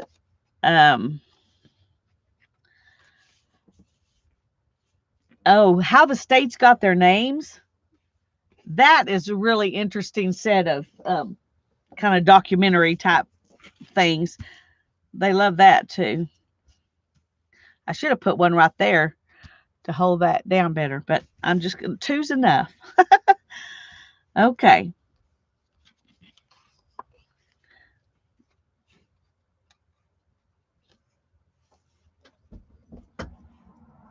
Oh, it's Monday night. It's Monday night, yes. You wondered why I was still out here? No, I was wondering why you were turning it off. It's Monday.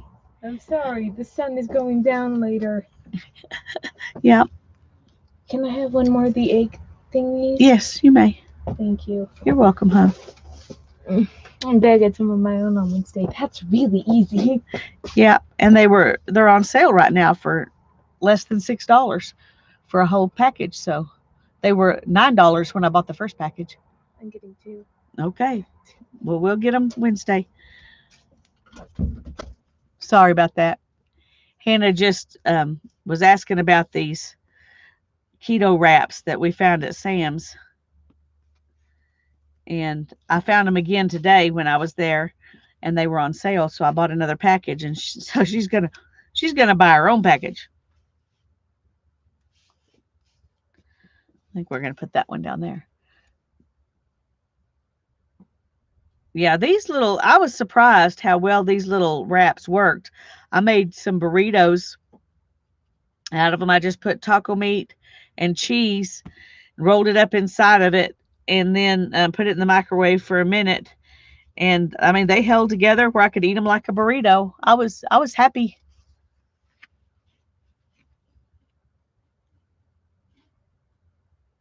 Oh, that's cool, Holly.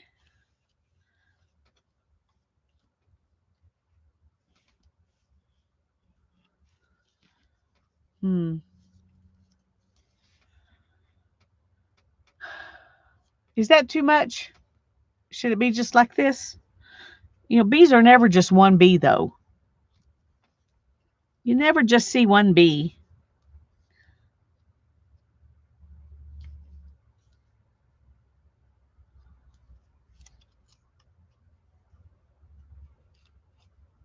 Yeah.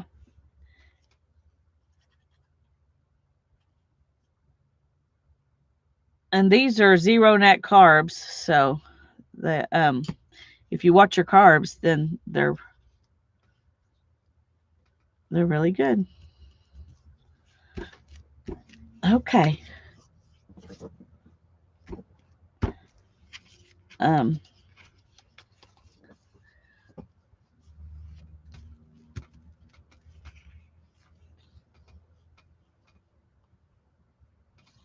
all right. There are these. I guess I need to put some um oh, that's not going to work as well. So let's see. What can I do?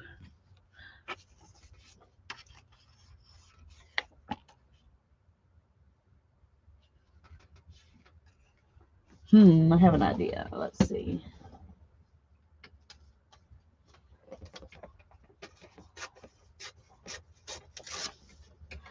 I think it'll be fun just for kicks to make my dots out of this. Oh, that's okay, Brittany. I understand.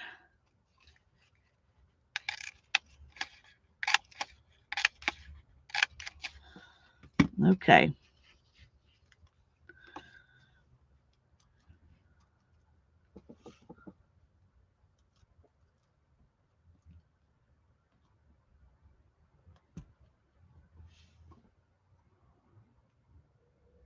Okay, there we go. And I think I'm just going to put this over the top of him. I think this is long enough that, yeah. Okay. I thought it might be fun to just have little yellow dots there for kicks. Just for kicks.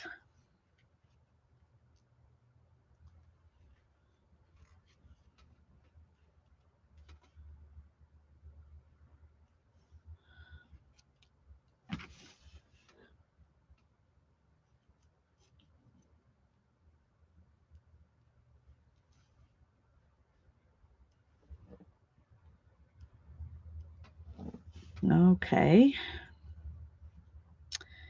And we need a couple of washers.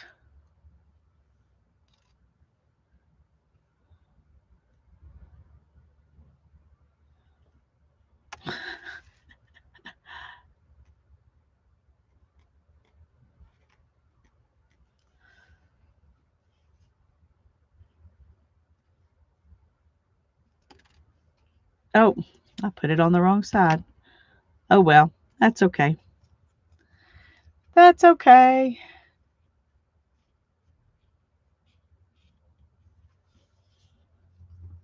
Okay, here we go.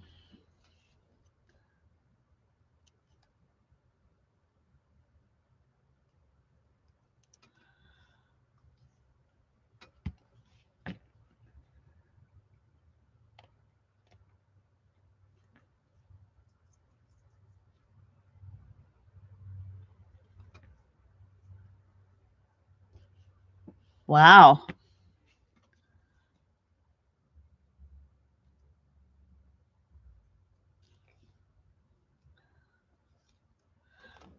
Okay.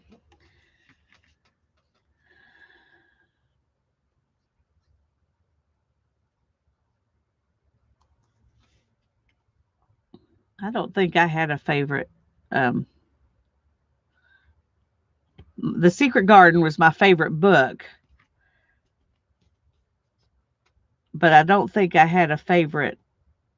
Other than that, I liked all books. I read voraciously, but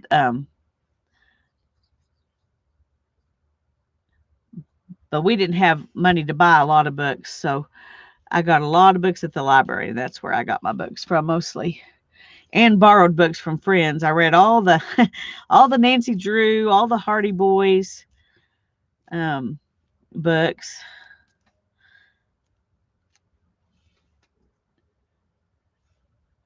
All the Little House on the Prairie books and Chronicles of Narnia, all those kinds of books, and then just whatever else I could find. Okay. I'm going to put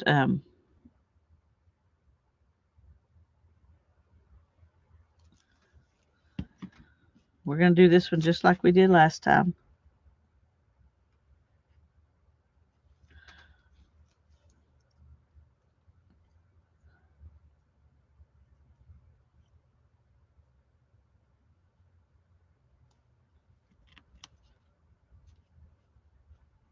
Okay.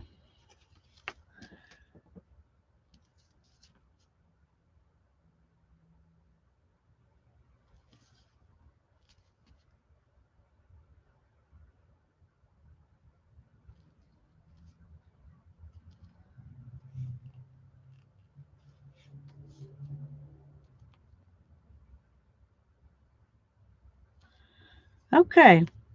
And we're just going to let that one sit. Well, let's see if we can, yeah, because I need to really press those down.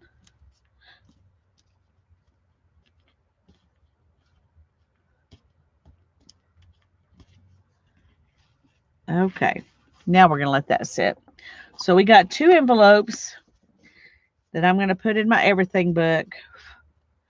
This one, the only thing I don't like about it is that it's going this direction and it's so big that I will have to put it in my book like this. And y'all know I don't like putting things sideways. Oh dear. But I don't have a book big enough to put it in this direction.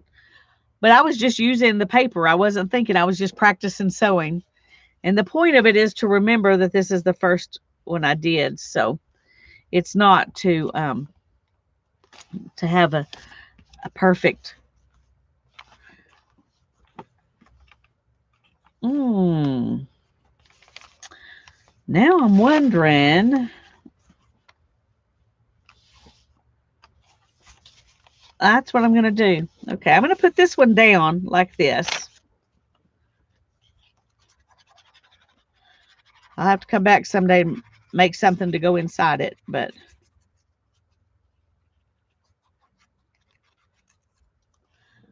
But right now,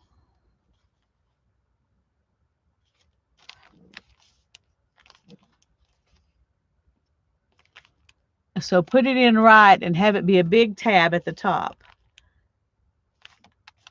Well, I didn't read that in time either. Oh dear. But I was thinking, I just love that. And I even clicked at the same time. I could just put them in here like this, and then I could take it out. So I think that's what I'm going to do. I think that'll be too big of a tab. See, it would stick out way like that.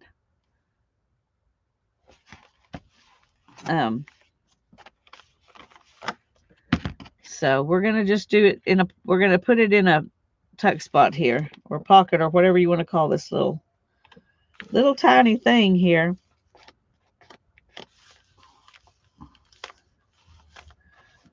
Hope I didn't make that too wide and have it not fit in there now.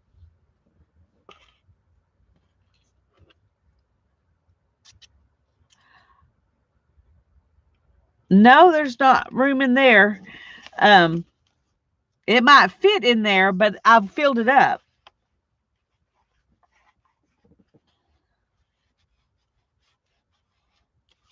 There we go.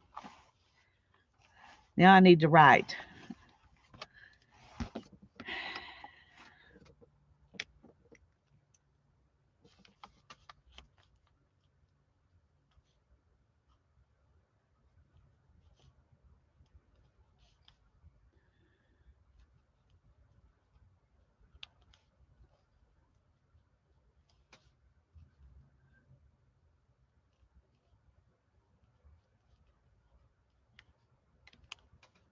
Well, that E looks really bad. Okay.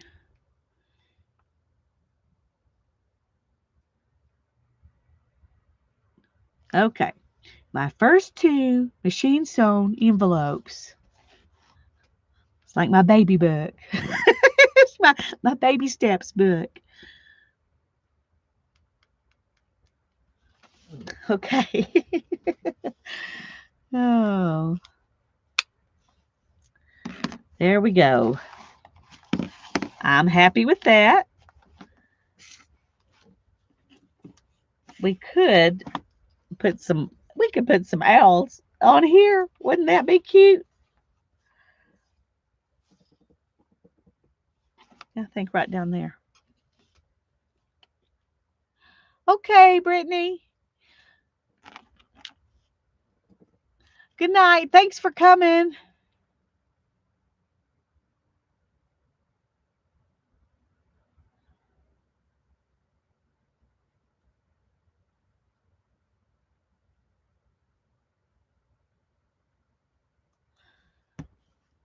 Okay, let's put this cute little pink one right over here, since we've got some pink flowers.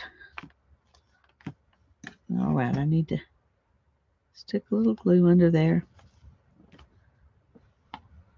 And let's see, we can, oh, no, I can't get to it. Okay, we're just going to draw one.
Sorry, as bad as my drawing is when I'm not talking, imagine what it would be like if I was talking the whole time I was doing this.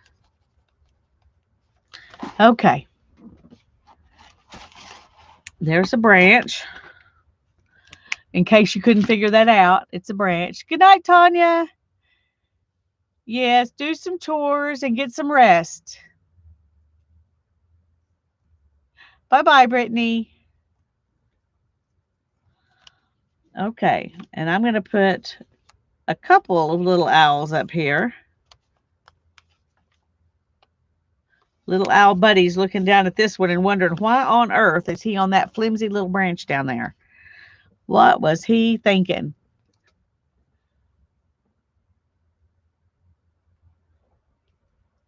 Oh, cool, Julie. I'll go look when I get through here. I saw a post that you did earlier. Is that the one you're talking about, or is this another one? Because I don't want to miss one.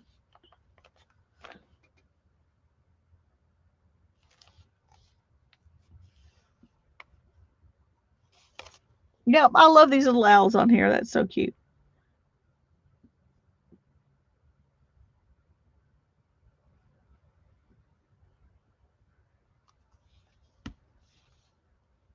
It's another one. All right. You've been very busy. There we go. Now then, isn't that cute? I love it.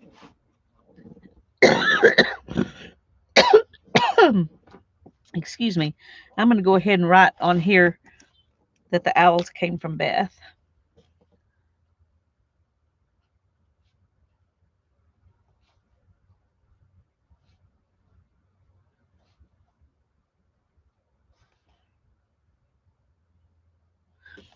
So I don't forget.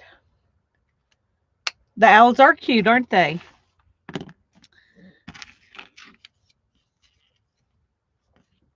Oops.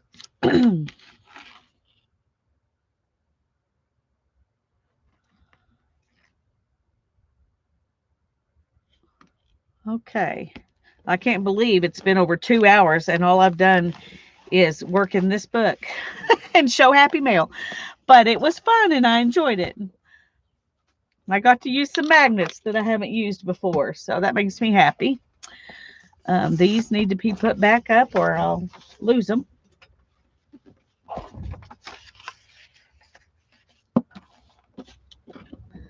Okay. And what I wanted to do next was this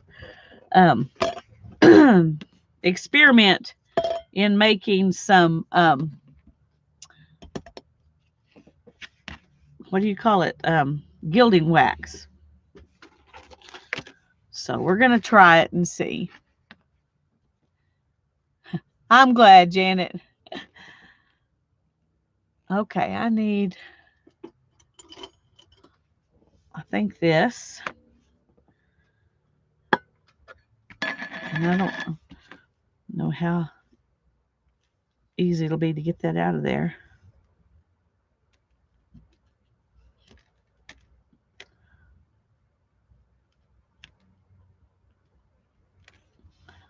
Okay.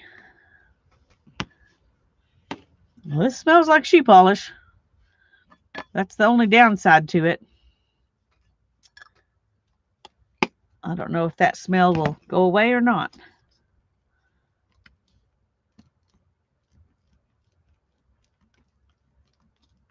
I'm going to just kind of break this up a little bit first, and then I'm going to add the powder into it. I think it'll be easier than dumping the powder on it when it's big. And I wish I could remember who I saw do this, but I can't. It was one of those things I watched and I didn't have paper right at hand to write it down, and probably may have liked the video. I guess I could go back and try to find it, but anyway.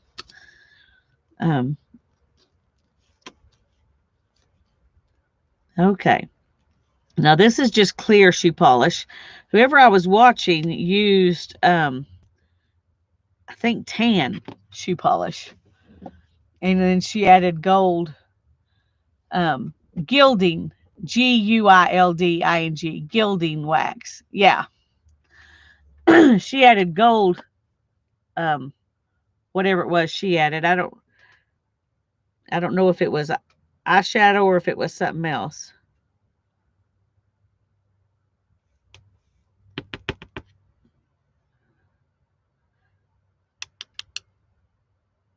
It was some kind of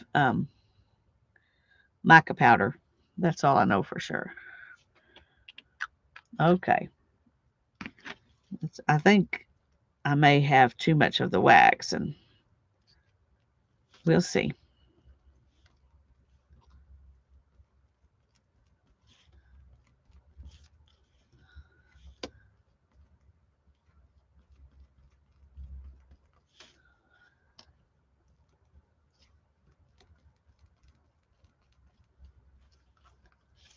Anyway, this Kiwi shoe polish was $2.79 or something like that at Walmart. And then the eyeshadow was $1 at Dollar Tree. So this looks brown. It doesn't look coppery now. I may wish I'd used something different, but you don't know till you try.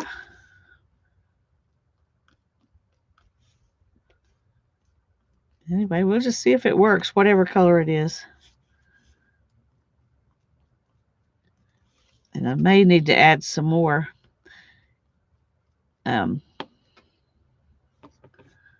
Let's see.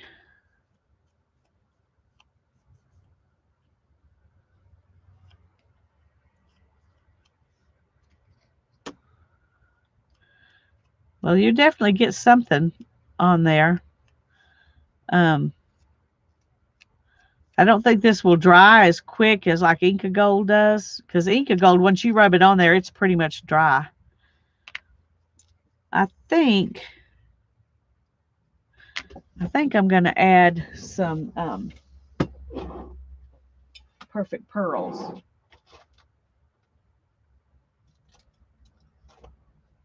I'm going to add some of this to it. Yes, I'm using shoe polish wax and cheap eyeshadow powder, but I am adding this Perfect Pearls to it because I don't think it wasn't coppery enough. Ooh, maybe that'll be enough.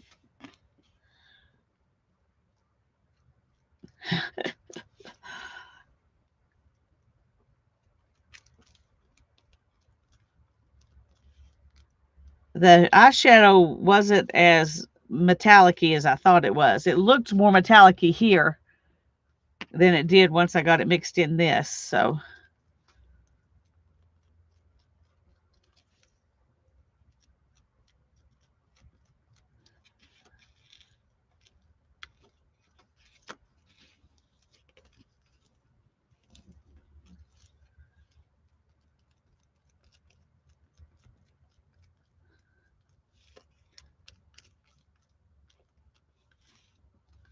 she was using gold mica powder. And it really looked gold.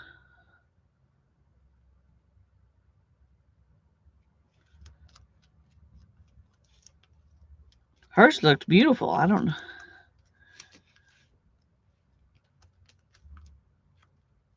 She put it on, around the edge of paper.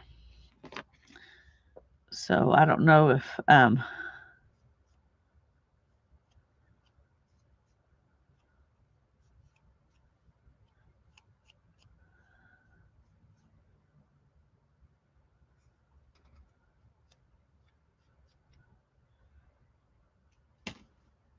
so there's what it looks like on the wooden number.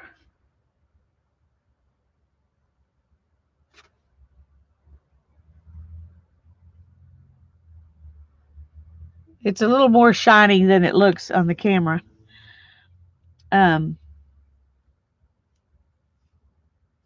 me clean my hands real quick before I do something else. Experimenting is fun. Yes, it is. You touched your headphones and I paused. Yeah. Yep. Yep. I did that before I knew my headphones would do that.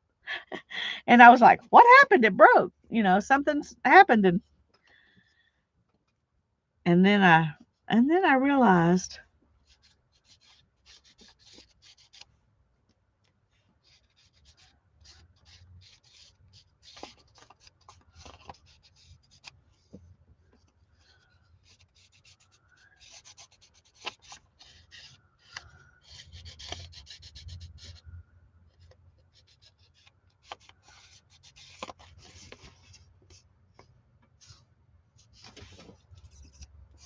So there it is. I don't know how long it takes to, to dry. I'm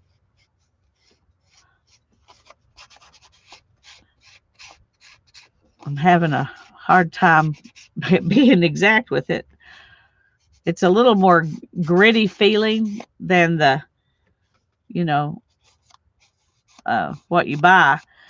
But I think after it sits together for a while, it might meld better and not be as gritty. I don't know.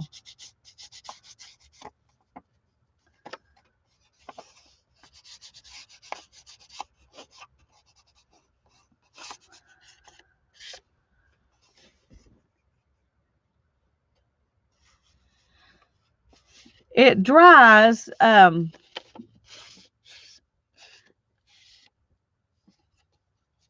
Now this, I'm going to, that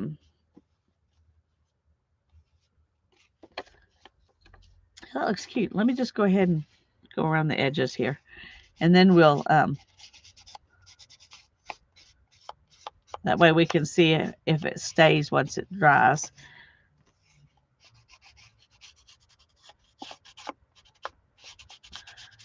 But I'm going to put it in an airtight container. And she said it stayed really good.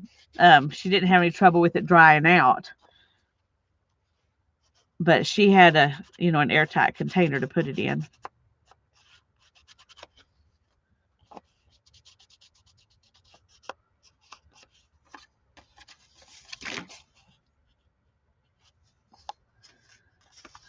All right, just a second. Let me find a...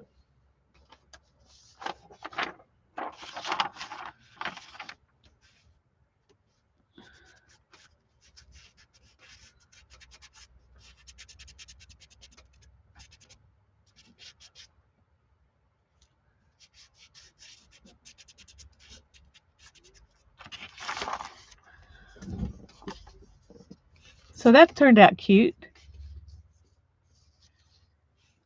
Yeah, I think it's pretty affordable. And then I'm just gonna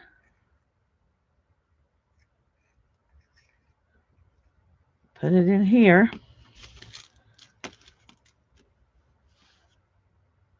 And with one, if you have, several little containers, with one $2.79 deal of the wax, it has to be Canuba wax. That's the... Now there are ways to make it with glycerin and beeswax. I haven't tried that yet, but you have to heat it and all that. This you can just mix up real quick whenever you want it.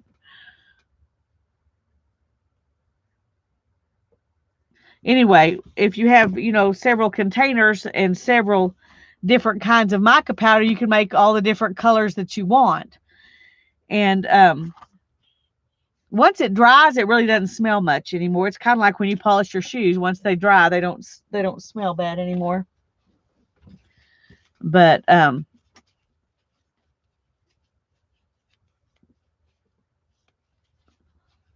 anyway, it was just with all the shoe polishes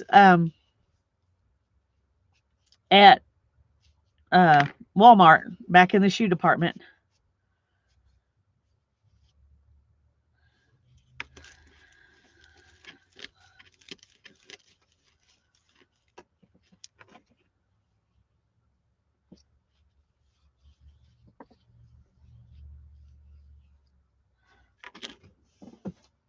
Okay, well, that was fun. Now we'll see if it, lasts for me like it did for her.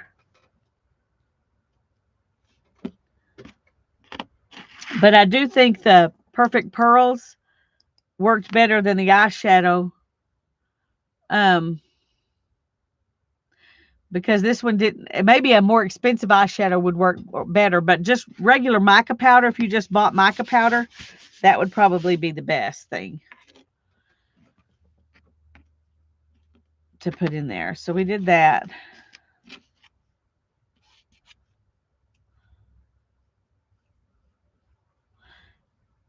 It takes longer to dry on the wood than it does on the paper.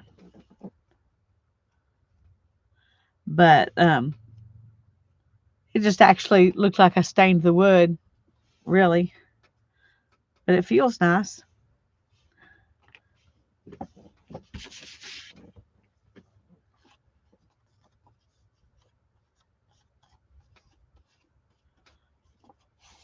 You do need to, let it dry. So we'll set that up there and let it dry.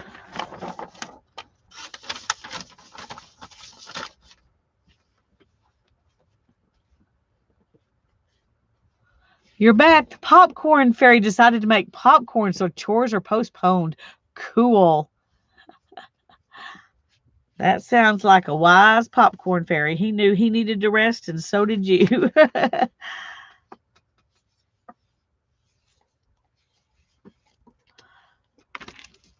Okay. There's that. And the other thing I was going to do was try to carve in this. But I thought I had bought well, let me look one more place. Just a second.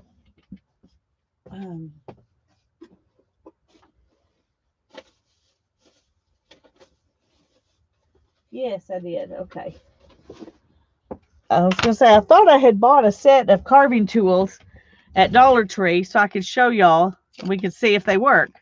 The wooden cube came from Dollar Tree too. But, so we're going to try these and see if they work.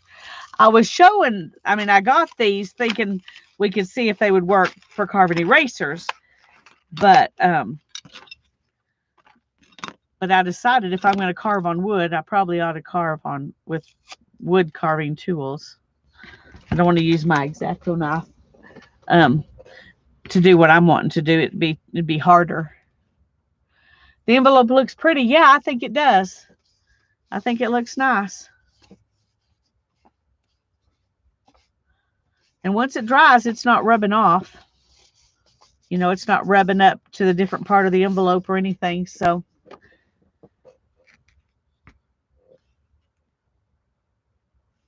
okay, so this is the V cut. I don't know if you can see.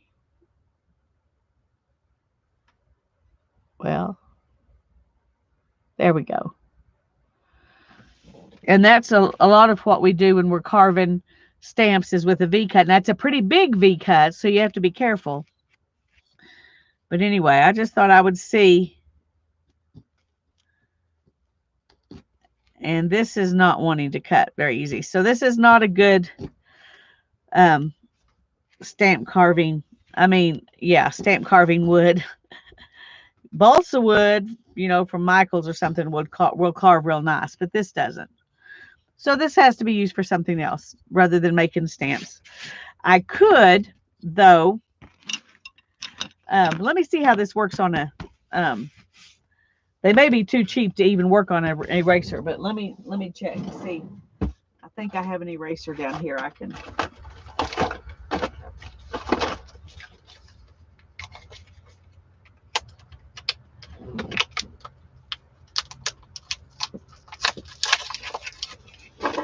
Okay, I had most of my erasers put up.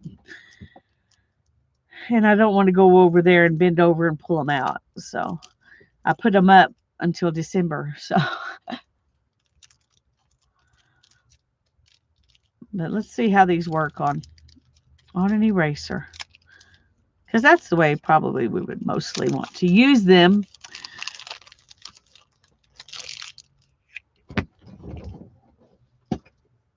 Okay. You have a scoop and a triangle. Come on. I don't know if you can even see. There's the scoop and there's the V. And then you have two that are straight, one that's flat, and one that's at an angle. And that's the four that come in here. So we'll just see what we can do with them.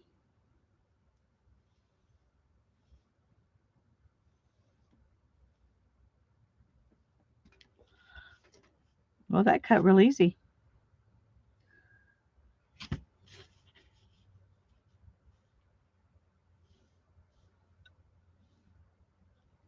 You just vary your pressure for how wide you want your line to be. And that's the V.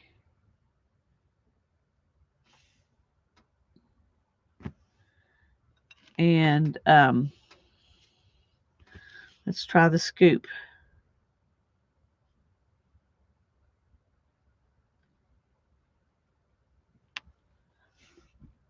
The scoop makes it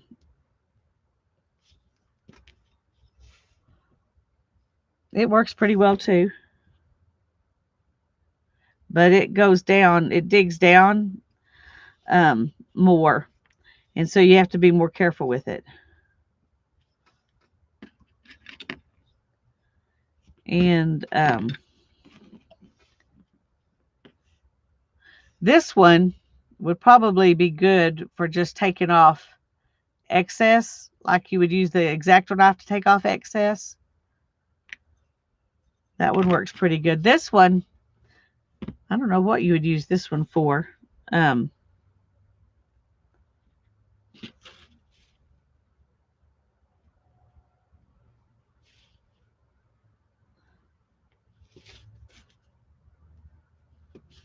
Yeah, for cutting erasers, I probably would not use this one at all.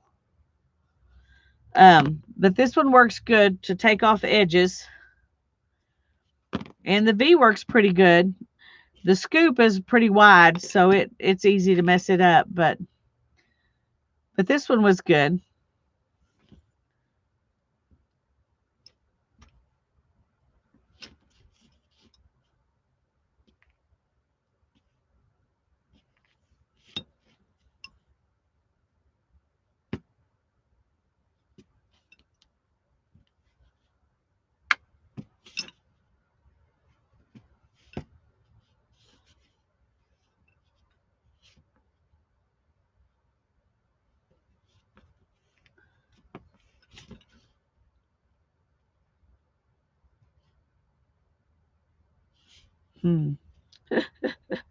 This is going to be a weird looking little stamp.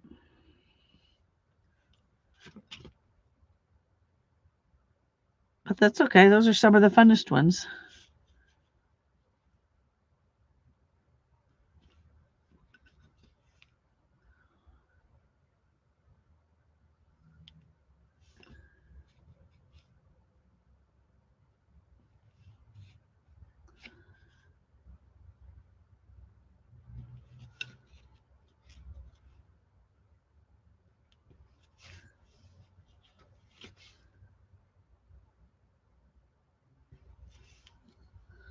Okay. I'm having fun here. Okay, let's see. Let's just stamp it off for kicks and see what it looks like.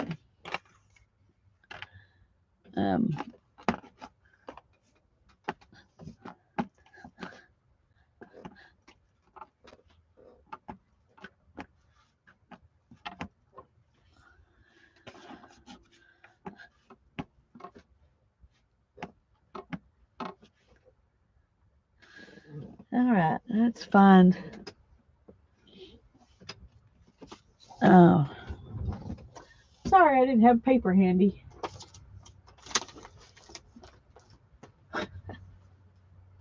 Well, good grief, Lisa.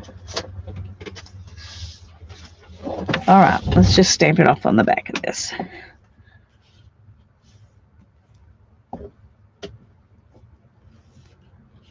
So that's that little weird one. And then I think I want to take off another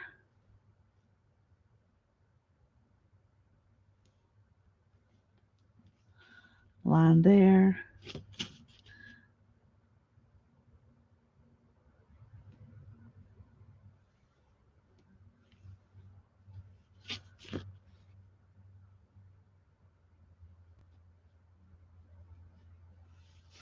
All right, let's try this one now. Hi, Sharon.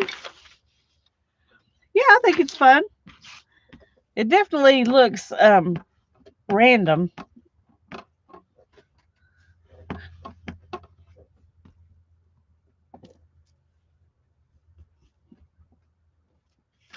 So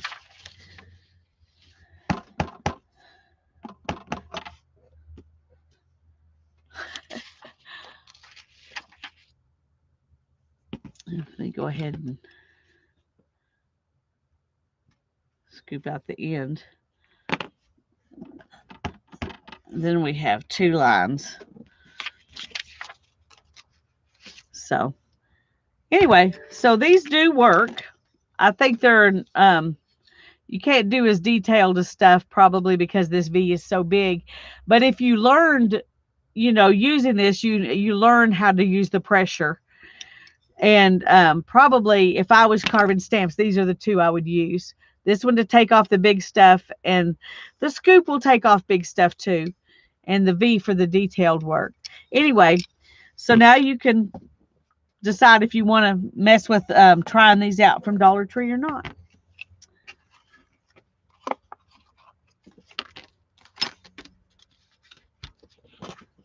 And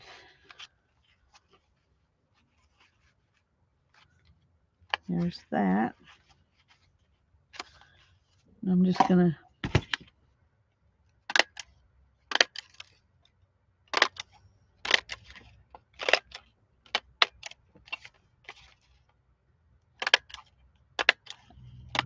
that's probably a little more put back together than anybody would want it to be, but anyway, I don't need this, so I'm gonna stick it over in stuff that I'm gonna give away. I just bought it so I could show y'all in case you wanted to try stamp carving and didn't want to spend more than $1 to do it. So $1 on $1 on an eraser and $1 on some tools, and you can carve a stamp. Or in this case, 1, 2, 3 stamps. Of course, we could do that one too if we wanted to. We could carve something on the ends. But anyway, at least now we know they do work. So, okay, go check on your dinner. And let's see, what else was I wanting to do?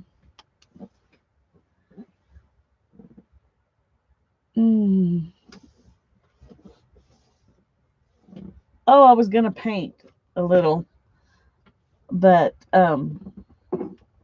truth is my shoulders are getting tired, and I don't want to overdo it. That really is pretty on that wood, but it does look like it just stained the wood. It doesn't really have much glimmer.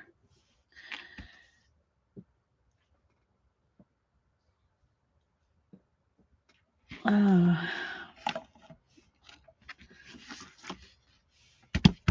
trying to decide if I want to say goodnight. Yeah, that's what I need to do, Holly. I just need to say goodnight, but I feel like I'm cheating y'all if I don't stay on longer. I don't know why I feel that way. I shouldn't, but that's how I feel. Oh, but I think I am. I think I am going to say goodnight. Was there anything else important I wanted to tell you? I feel like there was something important I wanted to tell you. Oh, goodness. I'm looking around to see if something will strike my imagination. You missed being on yesterday? Yeah. Um, don't overdo. Okay, okay.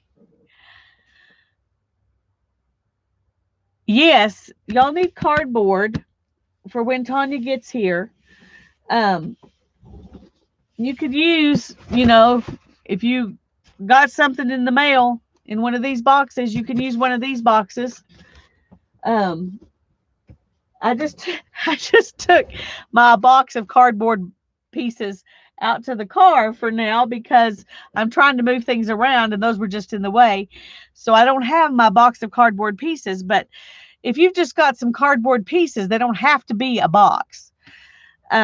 You just need enough to have 5, 6, 8 pieces, about that big. And they don't even all have to be the same size.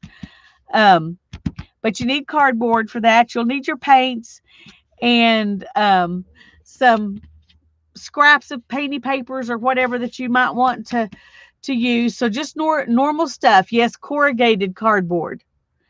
Corrugated cardboard.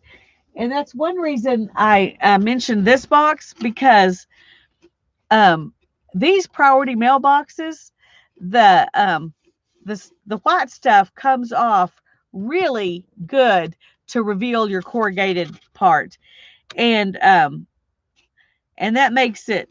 And that's, we're not gonna peel them all, but we do want some of it for texture. We want to peel some of it for texture. So,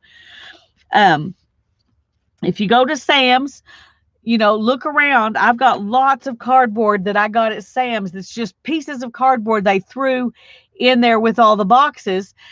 And I heard a lady. I was digging those out, and she said, "What are you going to do with those pieces of cardboard?" And I said, "I'm going to do art on them." And she said, "Well, I always thought why didn't they just put those in the trash? They're just a nuisance when I'm trying to get to my boxes." She said, "I have a new appreciation for Sam's providing art materials." So I was like, yes, they do. They provide some art materials. Well, you don't want the whole thing peeled. You're just going to want pieces of it peeled, Julie. So just, if you've got some cardboard, just peel it as we go. You don't pre-peel it, because you don't want the whole thing peeled. Anyway, I'm going to go. Yes, you need to order something from Amazon. There you go. That works. That's a good excuse, Journey. I had to have a box, hon. Okay. Love you all. Good night.